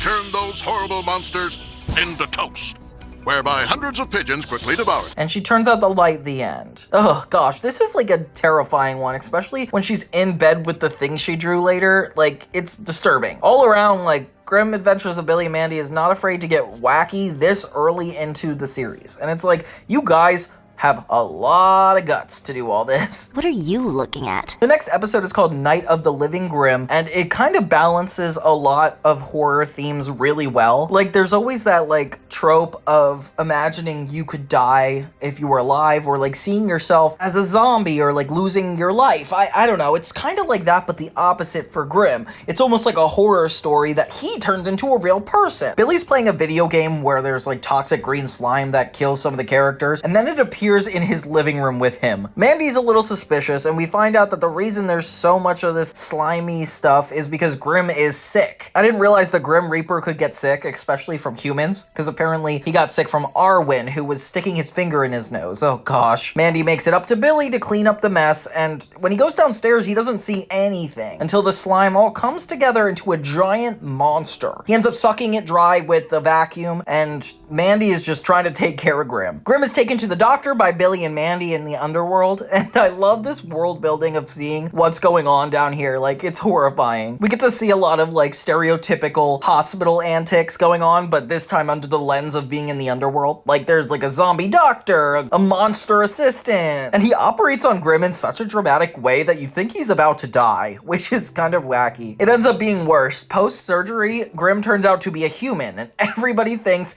it's horrifyingly scary, which I do too. Grim as a human is gross. He kind of looks like Mr. Crocker a little bit, with a bigger chin, I guess. But he doesn't really know how to be a human being. Like, he takes Billy's clothes, he goes throughout the mall, and doesn't really know how to be a person. Mandy tells people that he's a foreign exchange student, and next thing you know, all the girls at the mall are hitting on him. Oh my gosh. So he's actually kind of into this. One of the girls' boyfriends even beats up Grim because he's getting all the attention, which is so funny. Grim always has to get like the short end of the stick. Like, this seems like it's a good thing for him, but ends up not benefiting him at all. Billy's mom becomes caring toward him finally and takes care of his black eye until Billy's dad thinks she's hitting on him. Oh my god, poor Grim. Thank you, France. You're so cute. I mean, helpful. And that's my wife!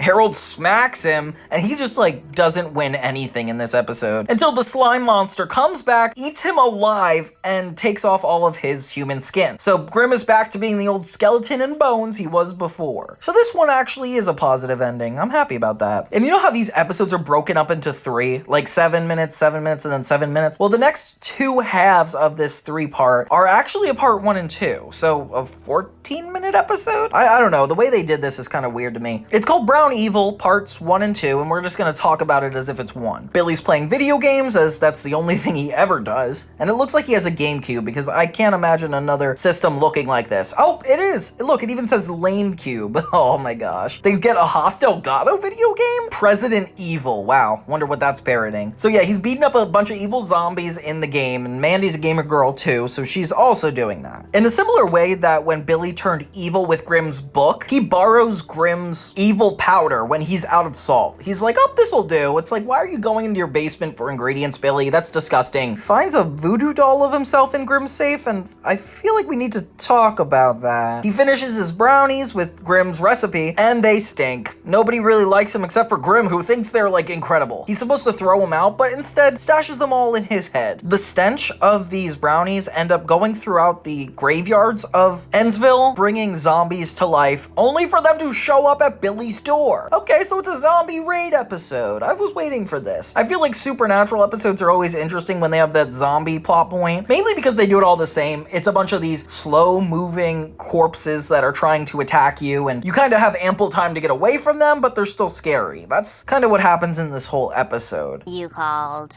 There's a friend of yours at the door.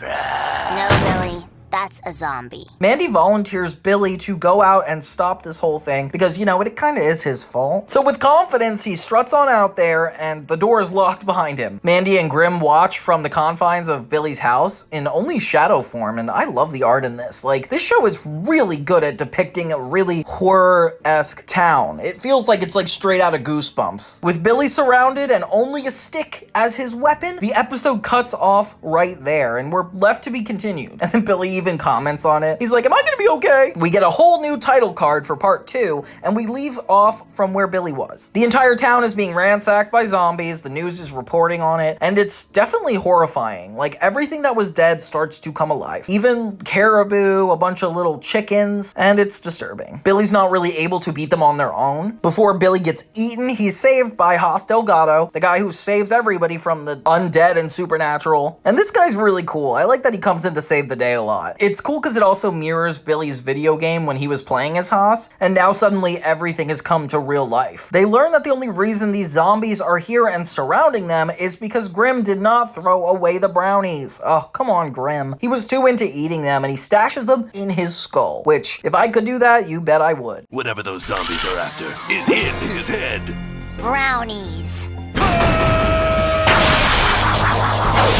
Haas calls him out, and so Grim and Haas start getting into like this really epic battle with each other, which I kind of like. It's funny that you don't really know whose side you're on. Even Billy is like, I don't know who to cheer for. Because even though Grim is the evil one, he's also their friend, so it's kind of confusing. Grim ends up winning, but is it really a victory? Hans ends up punching his skull into the backyard where he is eaten because he is the brownies, which, come on, Grim, you weren't expecting that. The brownies end up causing this monster to explode, and then we get one more glimpse of Billy playing the video game with Haas. The end. Except for you see a dead chicken come to life at the end, and you don't think it's over, which, of course, they couldn't end on a happy note. Evolution doesn't take prisoners.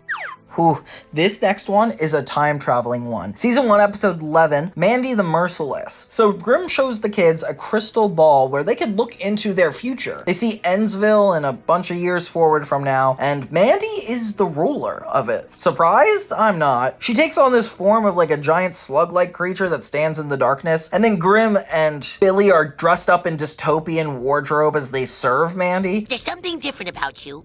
I can't put my finger on it. Is it your hair?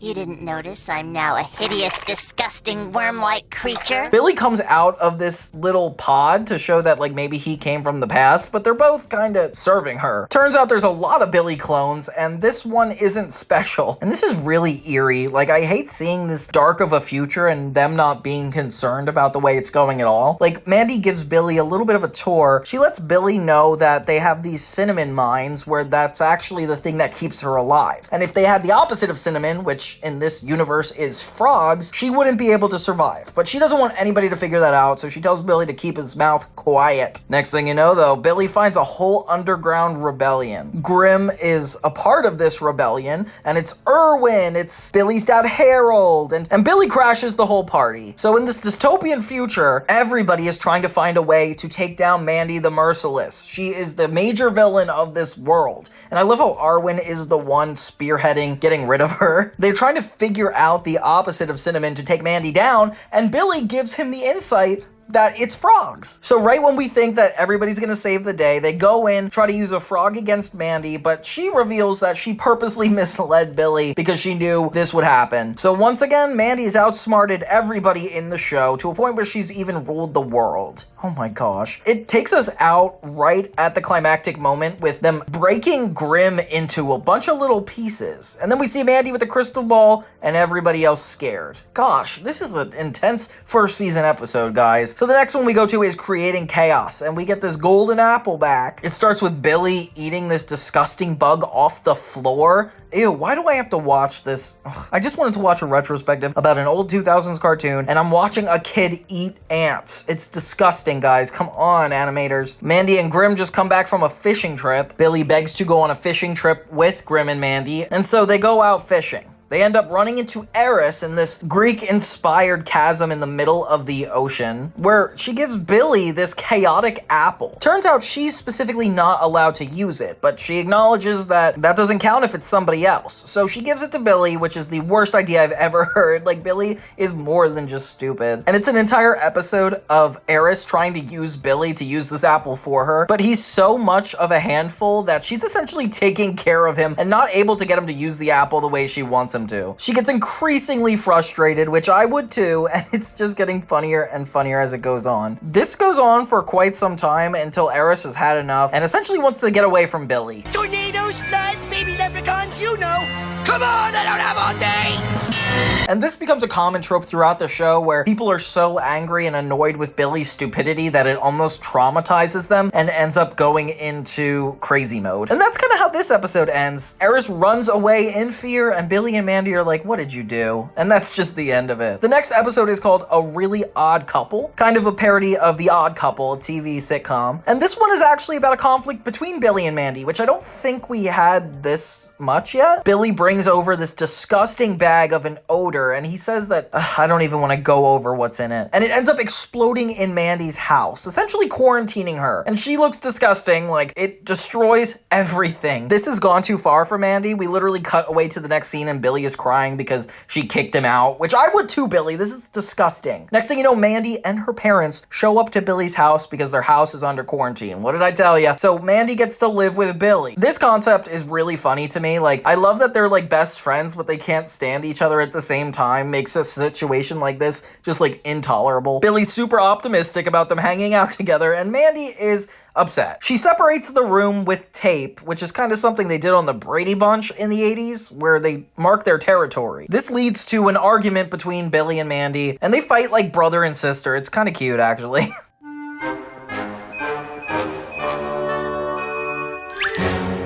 Have I mentioned that I hate your bed? That's okay. You're sleeping on the floor.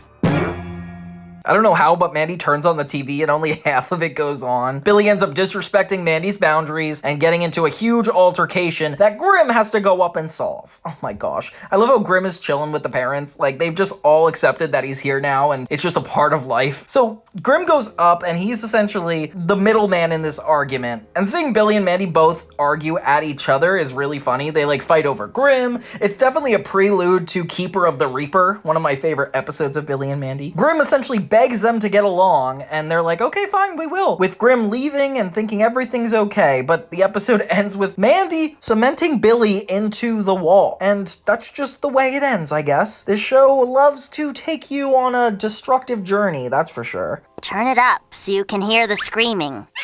So for season 1, episode 12, we have 2 segments, finally. I'm so sick of doing 3-segment episodes. It feels like I'm doing triple the amount of work, guys. So it's called Who Killed Who, and it's based off this board game that Billy and Erwin are playing. And it looks a lot like Clue. I feel like that's the way it's going. And Mandy is told that she can't play with them because she's a girl. Oh my god, Billy, but she's your best friend. It's so funny because Billy like calls her his best friend all the time, but at the same time leaves her out. It definitely gives me insight on the writer's mentality at the time. Like, early 2000s, I feel like we were a lot more immature, so like we separated girls and boys a lot more socially. So it's a basic premise at the beginning, like Billy and Arwen accidentally drop their dice into the neighbor's yard, but it's a haunted house that says stay out, and everybody's like suspicious of it. Grim comes in to clarify that you should be scared, and then there's like a little backstory about a kid trying to retrieve his baseball from the backyard and then end up gone missing, even turned into a scarecrow because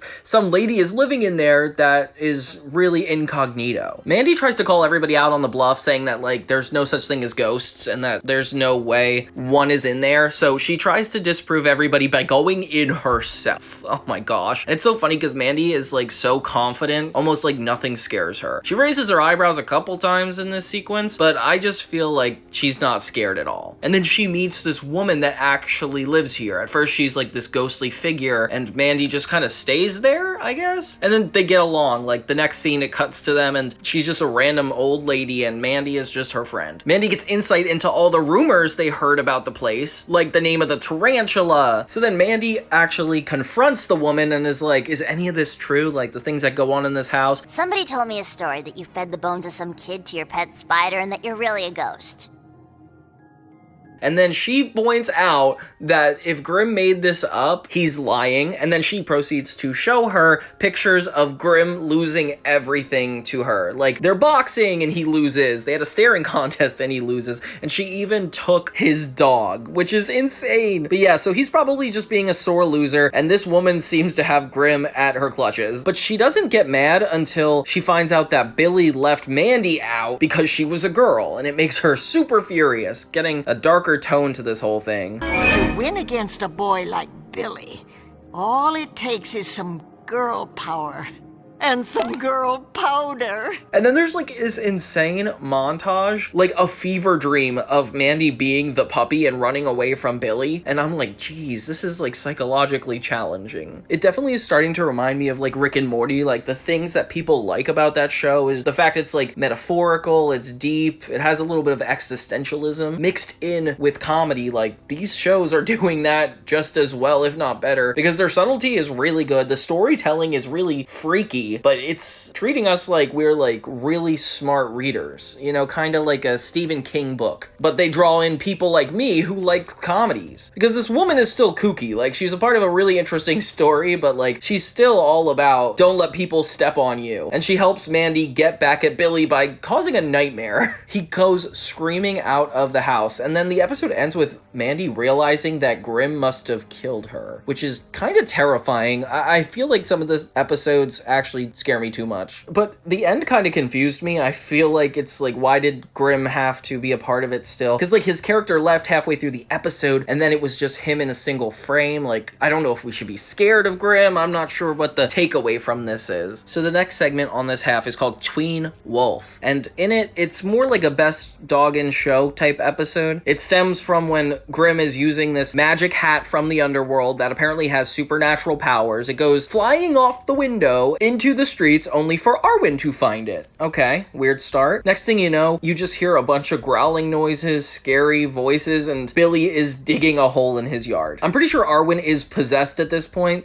because he just has dark orange eyes and he's furious at Billy. This is the weird part. So he activates under a full moon, but then it's not the actual full moon, it's a baby's butt on a billboard. And I get that's funny, writers, but it's still a kid's show. You gotta stay a little appropriate. Ew, Arwen changes in a disgusting way. Like his entire body becomes that of a beast. And it's kind of disturbing looking. The imagery on the show tends to go really far sometimes. Like, does this teen wolf really have to have six-pack abs in most of these shots? I don't think so. So then Billy brings Arwen as his dog to the park, and next thing you know, it's threatening Mandy's dog. Billy says harassing, which is so funny. This comes between Billy and Mandy, and they're both determined to win the dog show, now against each other, which is interesting. I feel like it's not a lot of them pitted against one another. So we cut to the best in show, and then there's this really annoying woman that is hosting the whole thing, and she's actually pretty impressed with Arwen, which is nice. Mandy and Grimm are watching from the stands, and they're actually planning on taking him down. So they send this little possessed flea to attack, bite,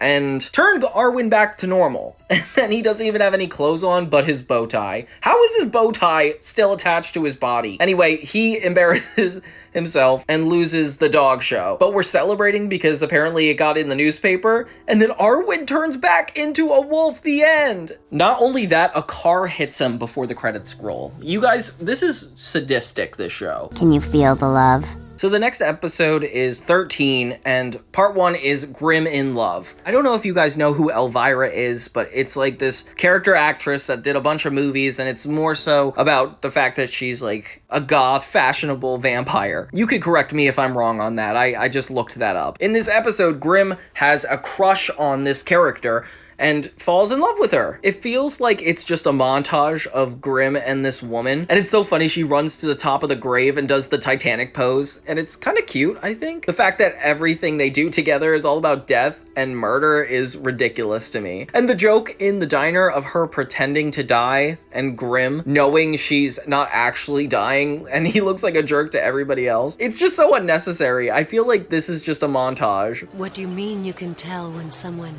fakes? Trust me, I know.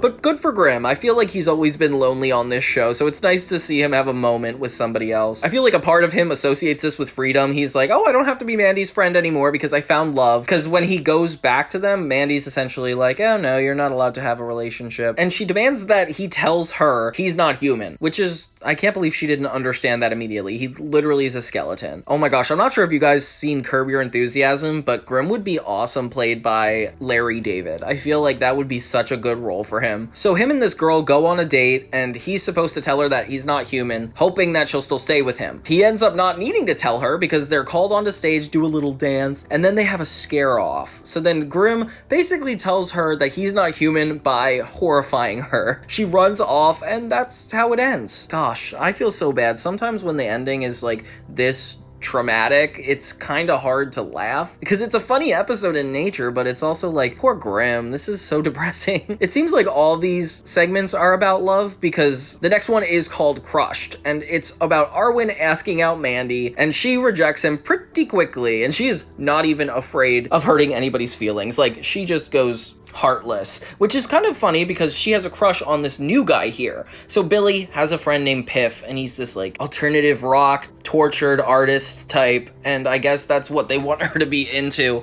So she has a crush, changes her a little bit, and she is ashamed of this side of her that's in love. It's so weird that we like view it as such an evil part of her, and that she's like, this is something I need to get rid of. It comes in the way of me being strong. And it's like, whoa, Mandy is a messed up character.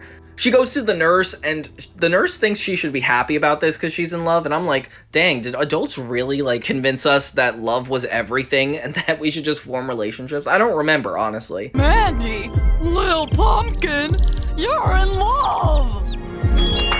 That's ridiculous. But yeah, Mandy is just like, I think something's wrong with me, and she's not happy. Grimm has a strong reaction to Billy's friend Piff. He's basically just like, this guy is too stone cold for me. And then Mandy asks for Grimm's help to not have feelings for this guy anymore. Grimm says he'll take away her ability to love, but instead just gives her a giant makeover. When Piff sees her, she's all done up and approaches him in the kitchen. Suddenly, he submits to her and is like, wow, like, you're right, you are attractive, and I guess it just shows her that she can be that strong. I feel like it's such a weird premise, this one. But the concept of Mandy having an insecurity like this is so funny. I feel like it's such a good plot. So yeah, the third segment is called Love is Evil, spelled backwards. And this is actually about Billy's mom's sister. So it's this desperate woman, and they play it up for jokes so hard. Like, this woman isn't in a relationship, and she's talking as if her life is meaningless and purposeless, and she's like essentially babysitting the kids in this episode. Your Aunt Sis is a spinster! That means she hasn't had anybody to love in her pathetic, lonely life. Nurgle gets his eyes on her and is like, okay, I'm gonna woo her, which is insane. It's like he's attracted to her loneliness because he himself has this goal of having like eternal friendship or acceptance from somebody, which is kind of depressing, especially the fact that he only thinks he can get it from somebody who is desperate enough to need it. Obviously, Billy, Mandy, and Grimm don't really approve of this, with Billy being the most triggered because Nurgle could be his uncle. So Billy tries again and again to get in the way of their relationship so they don't end up being together. While it seems obvious that Nurgle is just taking advantage of this woman for her being desperate, and because she's not really into anything going on, it gets flipped on its head because he gets stung by bees and starts to dance, and that actually convinces her that she likes him. What? So yeah, I guess it's all about their love story. I think this actually continues throughout the show, but Billy ends up not winning. Like, they end up getting married, and that's how it ends. And it's so funny when characters don't actually reach their goals. It's like, what are these writers going through that they wanted that to happen? But yeah, it's interesting. I never thought you could have all the segments of your episode be in the same theme as one another. Like, usually you split single episodes into two halves, but the fact that they split it into three and then had a consistent theme makes me think that these production codes are kind of a mess. But yeah, that was episode 13. Don't know what to say about it, really. Oh, then the next episode I really loved. It's called The Crawling Niceness, and this is about Billy having a son. It's funny because it starts off with like this cold opening where Billy is attached to a string and about to be eaten by a spider. So we think it's gonna go haywire. But then it actually doesn't end up being about that. It ends up being Billy going into Grimm's case once again, even though he warns him. Hey! Where am I? Who are you people? And getting what he thinks is soda, but it ends up being an egg. I don't know why there's some randomly placed jokes in here, like when Billy looks at the egg and the chicken is spanking him. I don't understand what these guys were trying to make a joke of. We find out in the earlier bit of this episode that Billy hates spiders. He hates insects. He hates all that kind of stuff. He's like, just kill it. I don't care. So when he finds this egg and it actually hatches, a little spider comes out and it thinks that Billy is its dad. And Billy is obviously disturbed by spiders, so he wants it dead. I hate bugs! Hate! He can't get Grimm's help because obviously Grimm is mad at him for going in the case, so he tries to pretend like it's not actually happening. And then the spider grows up to be full size, and its name is Jeff, just like Billy asked for it to be. It's kind of sweet, actually. But Billy rejects this spider at every chance, and he even tries to get Mandy and Grimm to come over and kill it for him. The entire time Billy is trying to kill this guy, he's basically doing nice things for him and the people around him, like improving his life at every turn. But Billy does not care, because he's a spider. He's essentially like, nope, just kill him. We gotta get rid of him. And then it's sad because Jeff realizes that his father is trying to kill him, so he's like, you know what? If it makes you proud, I'll kill myself. Calls the exterminator on himself, and it's just crazy how it takes this turn. This show is insane. They call the exterminator, he shows up, and instead of actually killing Jeff, he realizes Jeff's potential and takes him in as his son. Aw, it's kind of twisted in a way. It's like a foster kid story, but at the same time, Billy is just a bad dad. I don't even know what to make of this. I do like Jeff as a character, though. I forgot that he was introduced this early on into the series, and seeing Billy be so stuck up in his way, like, this is the only time you see Billy be angry as a person. He's usually this goofy guy, but every time this spider comes in, he is for some reason really resentful. Then we have another segment about pets. It's called Smarten Up, and in this one, Billy is actually caring that he has bad grades. He needs to pass a test, and if he doesn't, it's something bad's gonna happen. Grimm gives him this little worm that actually is supposed to crawl into his brain if he eats it and be smart for him. They have a little how-to video about how this worm would go into Billy's head and then like control him. And it's kind of funny because you're like, okay, it's twisted, but I guess that's how it works. But instead of Billy actually getting it, the cat gets to it first, Milkshake. No milkshakes! No!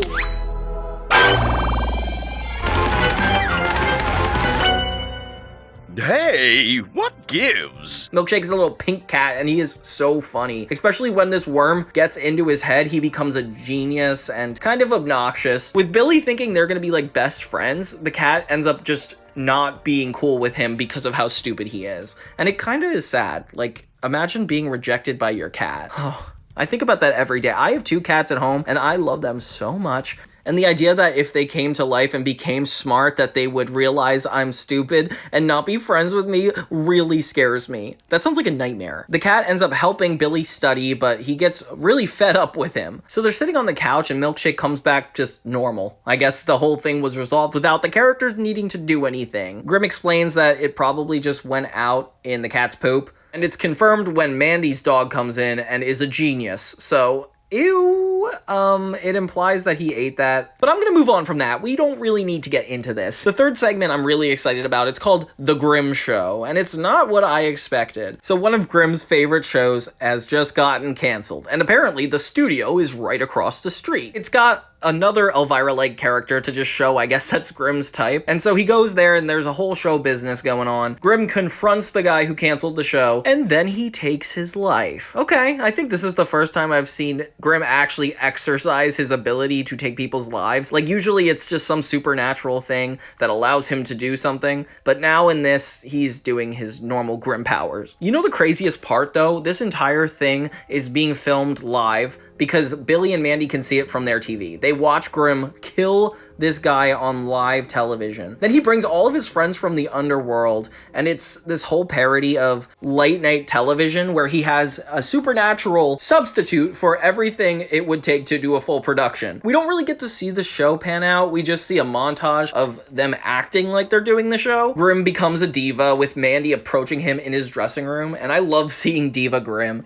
It's so funny to see him think he has confidence, but it's only because of some external reason. The show becomes wildly popular apparently, like with people even having action figures of Grimm, but we don't really go too hard on how popular he gets. I feel like it's more talked about than actually shown. And Mandy gets fed up. It basically feels like she's like, you've stepped out of your place and I need to return you, which is really dark. Mandy, like, is really entitled to power. She does the thing that could get him canceled, which is showing a video of him being sweet and caring. So suddenly, his public image of being like this underground, scary, life-taking reaper is that he actually has a sensitive side, and if everybody were to see it, he would be embarrassed, which is really funny. His show gets canceled for this exact reason, probably the same way Colbert did, and Grimm becomes a laughingstock of the whole country. No, Mandy, please!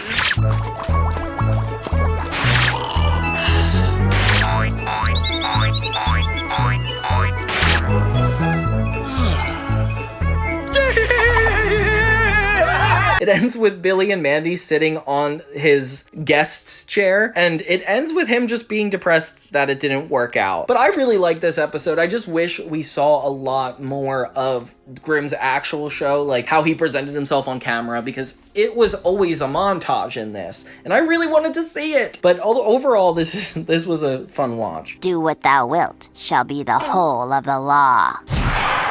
Okay, so when we get to episode 16, we have two. It's 5 O'Clock Shadows and Terror of the Black Knight. With 5 O'Clock Shadows, it's actually the darkest episode I feel like I've ever seen, but only thus far because I can't really remember anything that happens after this. So the premise is that Billy is actually scared of his shadow, which is kind of a cute concept, but on the side of realism, you're telling me you've never seen your shadow before? I don't know, it's definitely a new level of stupid for Billy. He asks Grimm where shadows come from, which is actually one of the funniest jokes in this show. So Grimm doesn't really want to answer these questions for Billy, which fair enough, they're very stupid. So Grimm is like, I'm gonna take you to the shadow world. Oh my gosh, there's a shadow world. Such a cool concept though. It follows like a very obvious plot that this show has set up where it's like Billy's curious about something, Grimm warns him why he should not be curious about it, and then he goes through anyway. Mandy is the one who helps convince them that they should actually do this, which, okay Mandy, if you're into it, I guess they're into it. So Grimm takes them to the shadow world, and it looks exactly like the regular world, which I kind of saw coming. But then it turns out that there are shadow versions of each character, kind of opposite of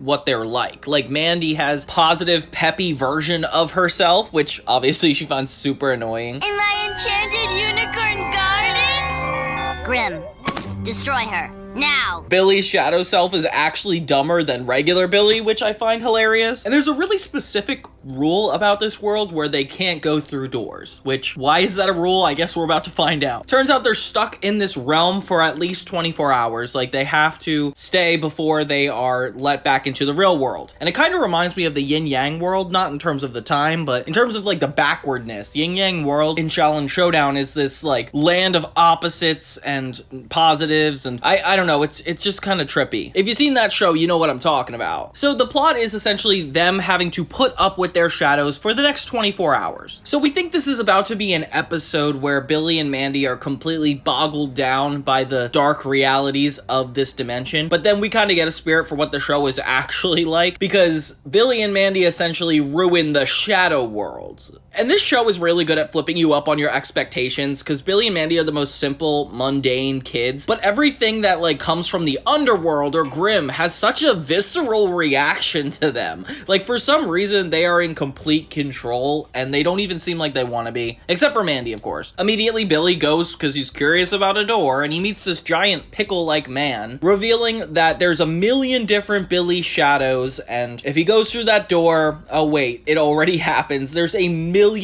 Billies. So yeah, he takes over the shadow world by essentially making a million duplicates of himself by going through one of the doors. And then we cut back to Mandy, who is really tortured by playful Mandy. Like, this girl is positive and everything that Mandy is not. She doesn't understand real Mandy, and essentially it feels like we're empathizing with the shadow more than we are with Mandy. And she seems like really dark in this moment because of how her energy affects her counterpart, and she ruins her stuffed animal, which is kind of rude. Billy has a little bit of fun in games with him and his counterparts, and that's obviously a really funny bit. Check it out. And yeah, Mandy ends up convincing positive Mandy to hate her life and not see anything positively, pretty much transforming her into normal Mandy, showing that Mandy is so powerful that her negativity can actually transform the most positive of people. I always thought it was like a dark concept to show that Mandy's negative is so strong, because it's like, what a weird counter argument, but it's really funny in this context, so what are you gonna do? I guess this episode is 2 out of the 3 segments in this special because it pretty much took up 2 segments. Surprise, the ending isn't positive. If you guys seen this show a million times, you'd know that that's normal at this point. And a million Billies return back to the normal world. Okay. Come on, Grimm. So then we got the episode The Terror of the Black Knight. This is a 7-minute episode. I don't know how they divvied these episodes up, but it's all of them at a medieval convention. Not sure if you guys ever been to it, but it's where you dress up in medieval clothes and support all these old ideals like jousting or mutton. I don't know. That's my explanation of something like this. Billy refers to it as just like home, which is just straightforward, not the truth. And Grimm goes as a princess. But it's funny because we get to see Grimm's pretentious side in terms of his job. Like, he's talking about how medieval times is glorified and the Black Plague was so much better. Oh my god. Not that great. It lacks authenticity. I had so much fun doing the real Black Plague, and this just stinks. It's moments like these where I realized how impressive the writing is. Like, Grimm is so authentically put to be the Grim Reaper. It's not even just like a bit, it's just his entire personality. I love it. They get away with saying a bad word, and Arwen is the one who utters it. Look at this scene. Billy gets jealous because everybody likes Erwin's outfit way more than his, and he's kind of a show-off at this event. Grimm takes this as an ego trip and says he can get Billy the best medieval outfit ever made, and it turns out to be a supernatural knight's outfit, which is actually really cool looking. It's a recurring joke that Billy likes the punch that's served at these festivals, which is like, why is punch the main source? But there's a catch that comes with the suit, is that Billy can't take it off until he wins a battle, which the only reason that's a big issue is because he has to go to the bathroom. So next thing you know, we have an entire episode about Billy's goal being to go to the bathroom, but the suit is on. Why is this the plot? He tries to take on as many people as possible, starting with Arwen, and he doesn't actually defeat him, so he has to go to somebody else. He goes Puddin', and Puddin' is such a funny character. They do an eating competition, and Billy ends up eating all his pies, and Billy just has to go to the bathroom at this point. He needs a win. Next thing you know, he begs Mandy to duel him and just let him win because he needs to go. I never realized such desperation would come from this character trope. He ends up challenging Mandy to a dance-off. Pretty quickly, she admits she doesn't want to participate, and he wins the competition. Pretty anticlimactic ending to the episode, but otherwise, it's pretty funny. I like that we're actually in a medieval time. We have Grimm's commentary on the whole thing. Like, it's definitely cute for the show. This is the end. Smash your television. Then the next episode, we have 17, Grimm for a Day. I feel like if I didn't already know this show, this would be the perfect episode to start with. It's essentially Billy, Mandy, and Grimm switch places for a day to see who has the harder life. And oh my gosh, this trope has been done so many times before. But why is it so interesting in this scenario? Well, maybe because the Grim Reaper's entire job is taking people's lives. Like, that is such a funny concept to have a normal kid switch with the Grim Reaper. And his biggest argument is that nobody's ever glad to see him. And I totally get that, Grim. That's some negative mental health on you. So it's even funnier because Grim goes in dressed as Billy, which does not fit at all. He's fitting in and having a good time at school, and Grim is just, he's living La Vida Loca. Meanwhile, Billy is trying to take somebody's life, which already pretty dark concept, and for probably 3 separate scenes, we have this old man walking to the door. And right when Billy's supposed to reap him, he doesn't even let him, he just gives him a piece of candy and leaves. Here you go, little fella. But I'm the Grim Reaper!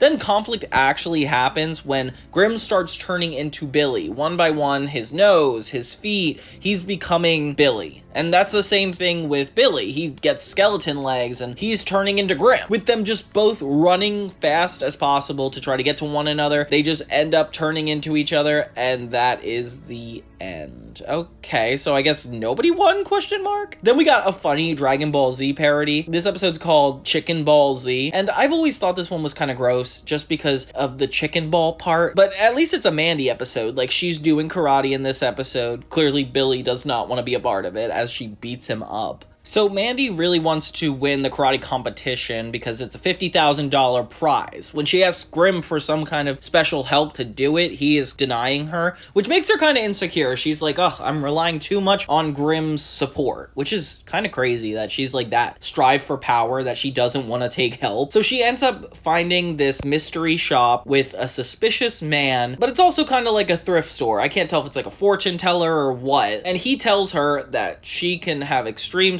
superpowers, like being able to win this championship by having this ball of meat. And it is disgusting looking. It has an eyeball, a bone, and I don't know why in the world Mandy would consider eating this, but she does. So next thing you know, we're at the competition, and she has some Goku Super Saiyan hair. The reference is not subtle here. So one by one, she's taken on different people, like Spurg is one of them, then a bunch of random kids, and Mandy is completely dominating the competition. Finally, in the end, she ends up winning, but power is gone to her head, and it's not enough. Grimm ends up meeting this mystery man that works at the shop, and he learns pretty quickly that this guy has no good intentions. Why? Because he is Eris. Yeah, he transforms back to normal. Oh, pooh.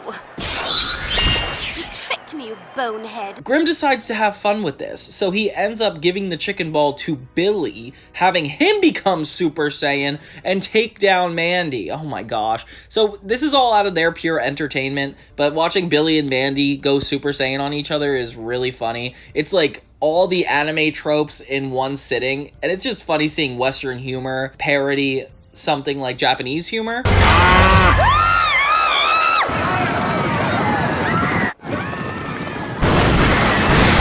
She ends up using the money to buy an island from this bear with a brain in a tank, which this guy's gonna come back a couple times, but it's just funny that he's here. We also see a glimpse of some of the other characters that'll come up later, but we'll talk about them later. And she essentially buys an island, and that's where it ends, okay? So Billy, Mandy, Erwin, and Grimm end up missing this whole field trip they're supposed to go on for school, so Grimm tries to make it up to them by taking them to the Halls of Time. He calls on this mystery underground machine to come pick them up and whisk them into the sky. We get this really trippy clock-like world, and a clockwork-like character with his own scythe. And a baby. I think there's this trope whenever they do time references that there has to be an old man and a young child, but this one's actually just kind of making fun of itself, which I like. It just occurs to me that they don't even care that Erwin knows about Grimm. Like, this is not a secret like most shows. Like, Grimm is just the Grim Reaper and it's a fact. Like, some people will still be scared of him, like the bus driver in this scenario, but for the most part, he just exists and there's no secrets here. It's funny, the way they portray time in this is this large metal factory, kind of like the industrial era, and it also gives like Willy Wonka vibes, where it's like this beautiful place where time is made,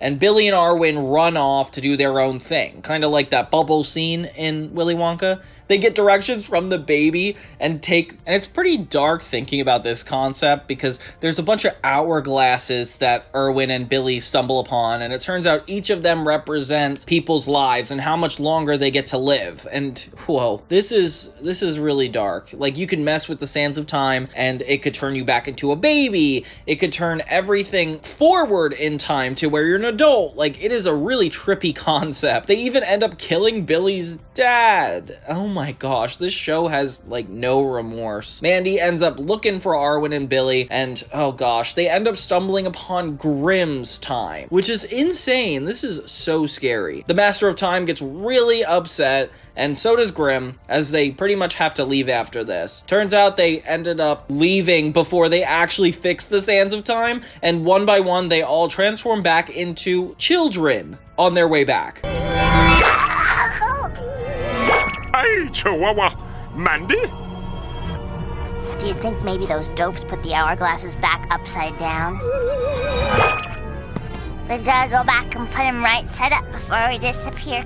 Grimm is the only one who could kind of save this moment, so he's like, okay, we gotta get back here. Takes the kids, who keep getting younger and younger, and head back to the Father of Time. But then it gets really depressing as everybody starts disappearing. Grimm doesn't have any remorse, and we see them literally in the prepubescent stage, which is kind of disturbing. Grimm is about to save his own life at his own hourglass, but right at the last minute, he disappears too. And that's the end. Okay.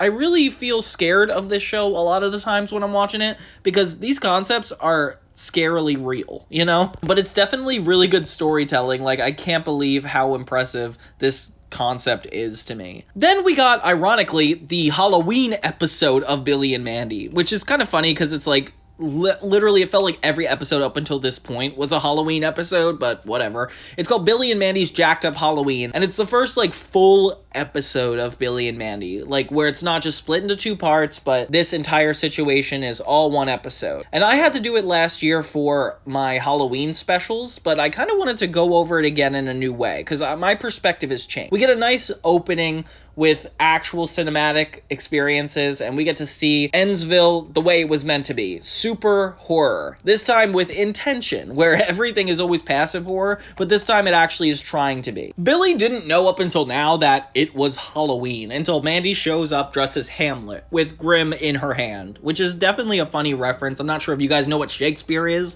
Yeah, this little guy that worked at a 7-Eleven up the street. He's really cool, actually. But yeah, Mandy's going as him, and then Billy's going as the Grim Reaper, which I find really insulting. Gotta have a lot of gall to go up as somebody else. But hey, at least we don't have to talk about Arwen's outfit. He literally dresses up as a princess just to win over Mandy, which I don't know how he thought this would woo her, but whatever. She just ends up dipping on him. So Arwen's whole subplot in this episode, the least important, but he's just trying to find the perfect Halloween outfit to impress Mandy. So then later, Billy and Mandy and Grimm go trick-or-treating, only to find this really stubborn woman that does not want to give them candy. Billy isn't upset at first until Mandy is like, we need to make a big deal out of this, and actually prank this person. So she pours super glue onto the mat and pretty much abuses this elderly woman, leaving her crying. She ends up stealing all this person's candy, and they don't even need to go trick-or-treating anymore. Okay, this is an interesting intro to an episode. I feel like since they're a half hour long now, like, they actually can dive into more interesting topics that build off of one another, as opposed to, like, this is where the episode would end on a normal episode of Billy and Mandy. But here, they're hanging out at the graveyard, nice aesthetic, as they're talking over candy. Reminds me of when we used to go trick-or-treating. We used to, like, trade our candy or bet them, you know, because I didn't really want the York Peppermint Patty, but I did want the Reese's, so I'm gonna have to go with that. Grimm tells them a story that is about Jack-o'-lantern, and this is where the whole concept comes in. Basically, it's about this guy that loved to prank people, and when he ended up pranking the wrong person, like, I don't know, the queen, they ordered to have his head chopped off, which you can imagine that was normal. But hey, guess who it was? It was Grimm. Yeah, so this story is kind of with purpose, because Grimm did this horrible thing to this man, all because he was joking around. Billy, I would be terrified if I were you. I granted him eternal life, but the Grim Reaper does not like being tricked. The cinematography in this is really cool, though. I love it when they're telling a story and showing us this character with all the details. Like, it is really nice that they took their time on this. Of course, they knew Halloween had to be one-upped, you know, like, they always have this aesthetic. But yeah, Grimm chops off his head, gives him a pumpkin for a head, and he survives on this little mountain, kind of like the Grinch of Halloween. He gets further and isolated from the entire town, and it's definitely kind of freaky looking. Billy doesn't really believe it, and they're all chilling in the graveyard about it, when Billy actually decides he wants to go trick-or-treating at this man's house. And only Billy is stupid enough to go to downtown Ennsville and actually want to see this guy after that horrifying story. It reminds me of like Cindy Lou Who and the Grinch. It's kind of a funny concept. When the Pumpkin Man finds out that Billy has actually Grimm's scythe, he definitely takes advantage of him, takes the scythe, and ends up having all the powers Grimm had, which is dangerous because clearly he's been wronged by the Grimm before, so he's going to take revenge for sure. He ends up going to the graveyard, getting all these pumpkins, and filling them with real-life ghostly spirits. So the underworld essentially is colliding with Ennsville, which, I don't know, I feel like I've seen worse on this show before. Now that's what I call Halloween spirit.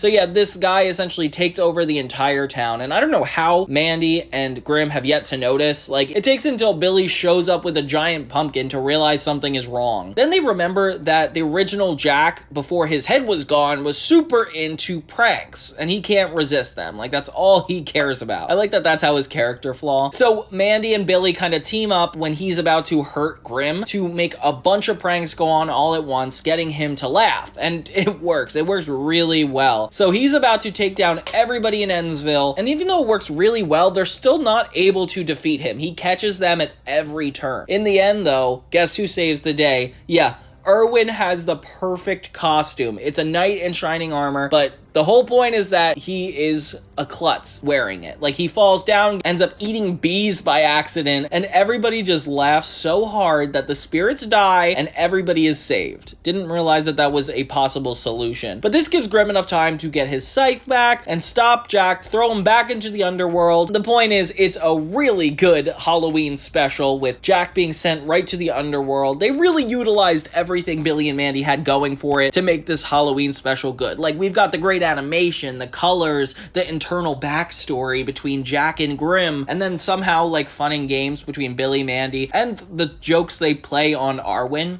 I don't know, they just do a really good job at capturing the aesthetic of Billy and Mandy in this moment, which is the perfect end to the first season. Wow. Okay, so yeah, that was 18 episodes, definitely over like 45 segments, so you guys have to give me a break after this. I can't believe how long this took. I can't tell if I'm supposed to go to the next season of Grim Adventures, or go to Foster's, or even go back to Ed, Edd n Eddy. I'm still kind of feeling my way through the animation stuff, as it gets a lot less views than the normal videos, so anything you guys want, just let me know. I'm gonna try to go in that direction. Otherwise, thank you guys so much for watching the darkest season of television I've ever seen. Like, I think this entire show was a nightmare trip in a way that Courage never exactly was, because these guys switch it up like every segment. And given how many plots they have, it feels like the show is 3 seasons in when really there's only 18 episodes. So I'm excited to revisit the other ones if that's the case. Thank you guys so much, and if there's any episodes you wanted to shout out in this that you liked, that you think I should have went more in depth on, please feel free. And otherwise, guys, happy Halloween, okay? Have a good night.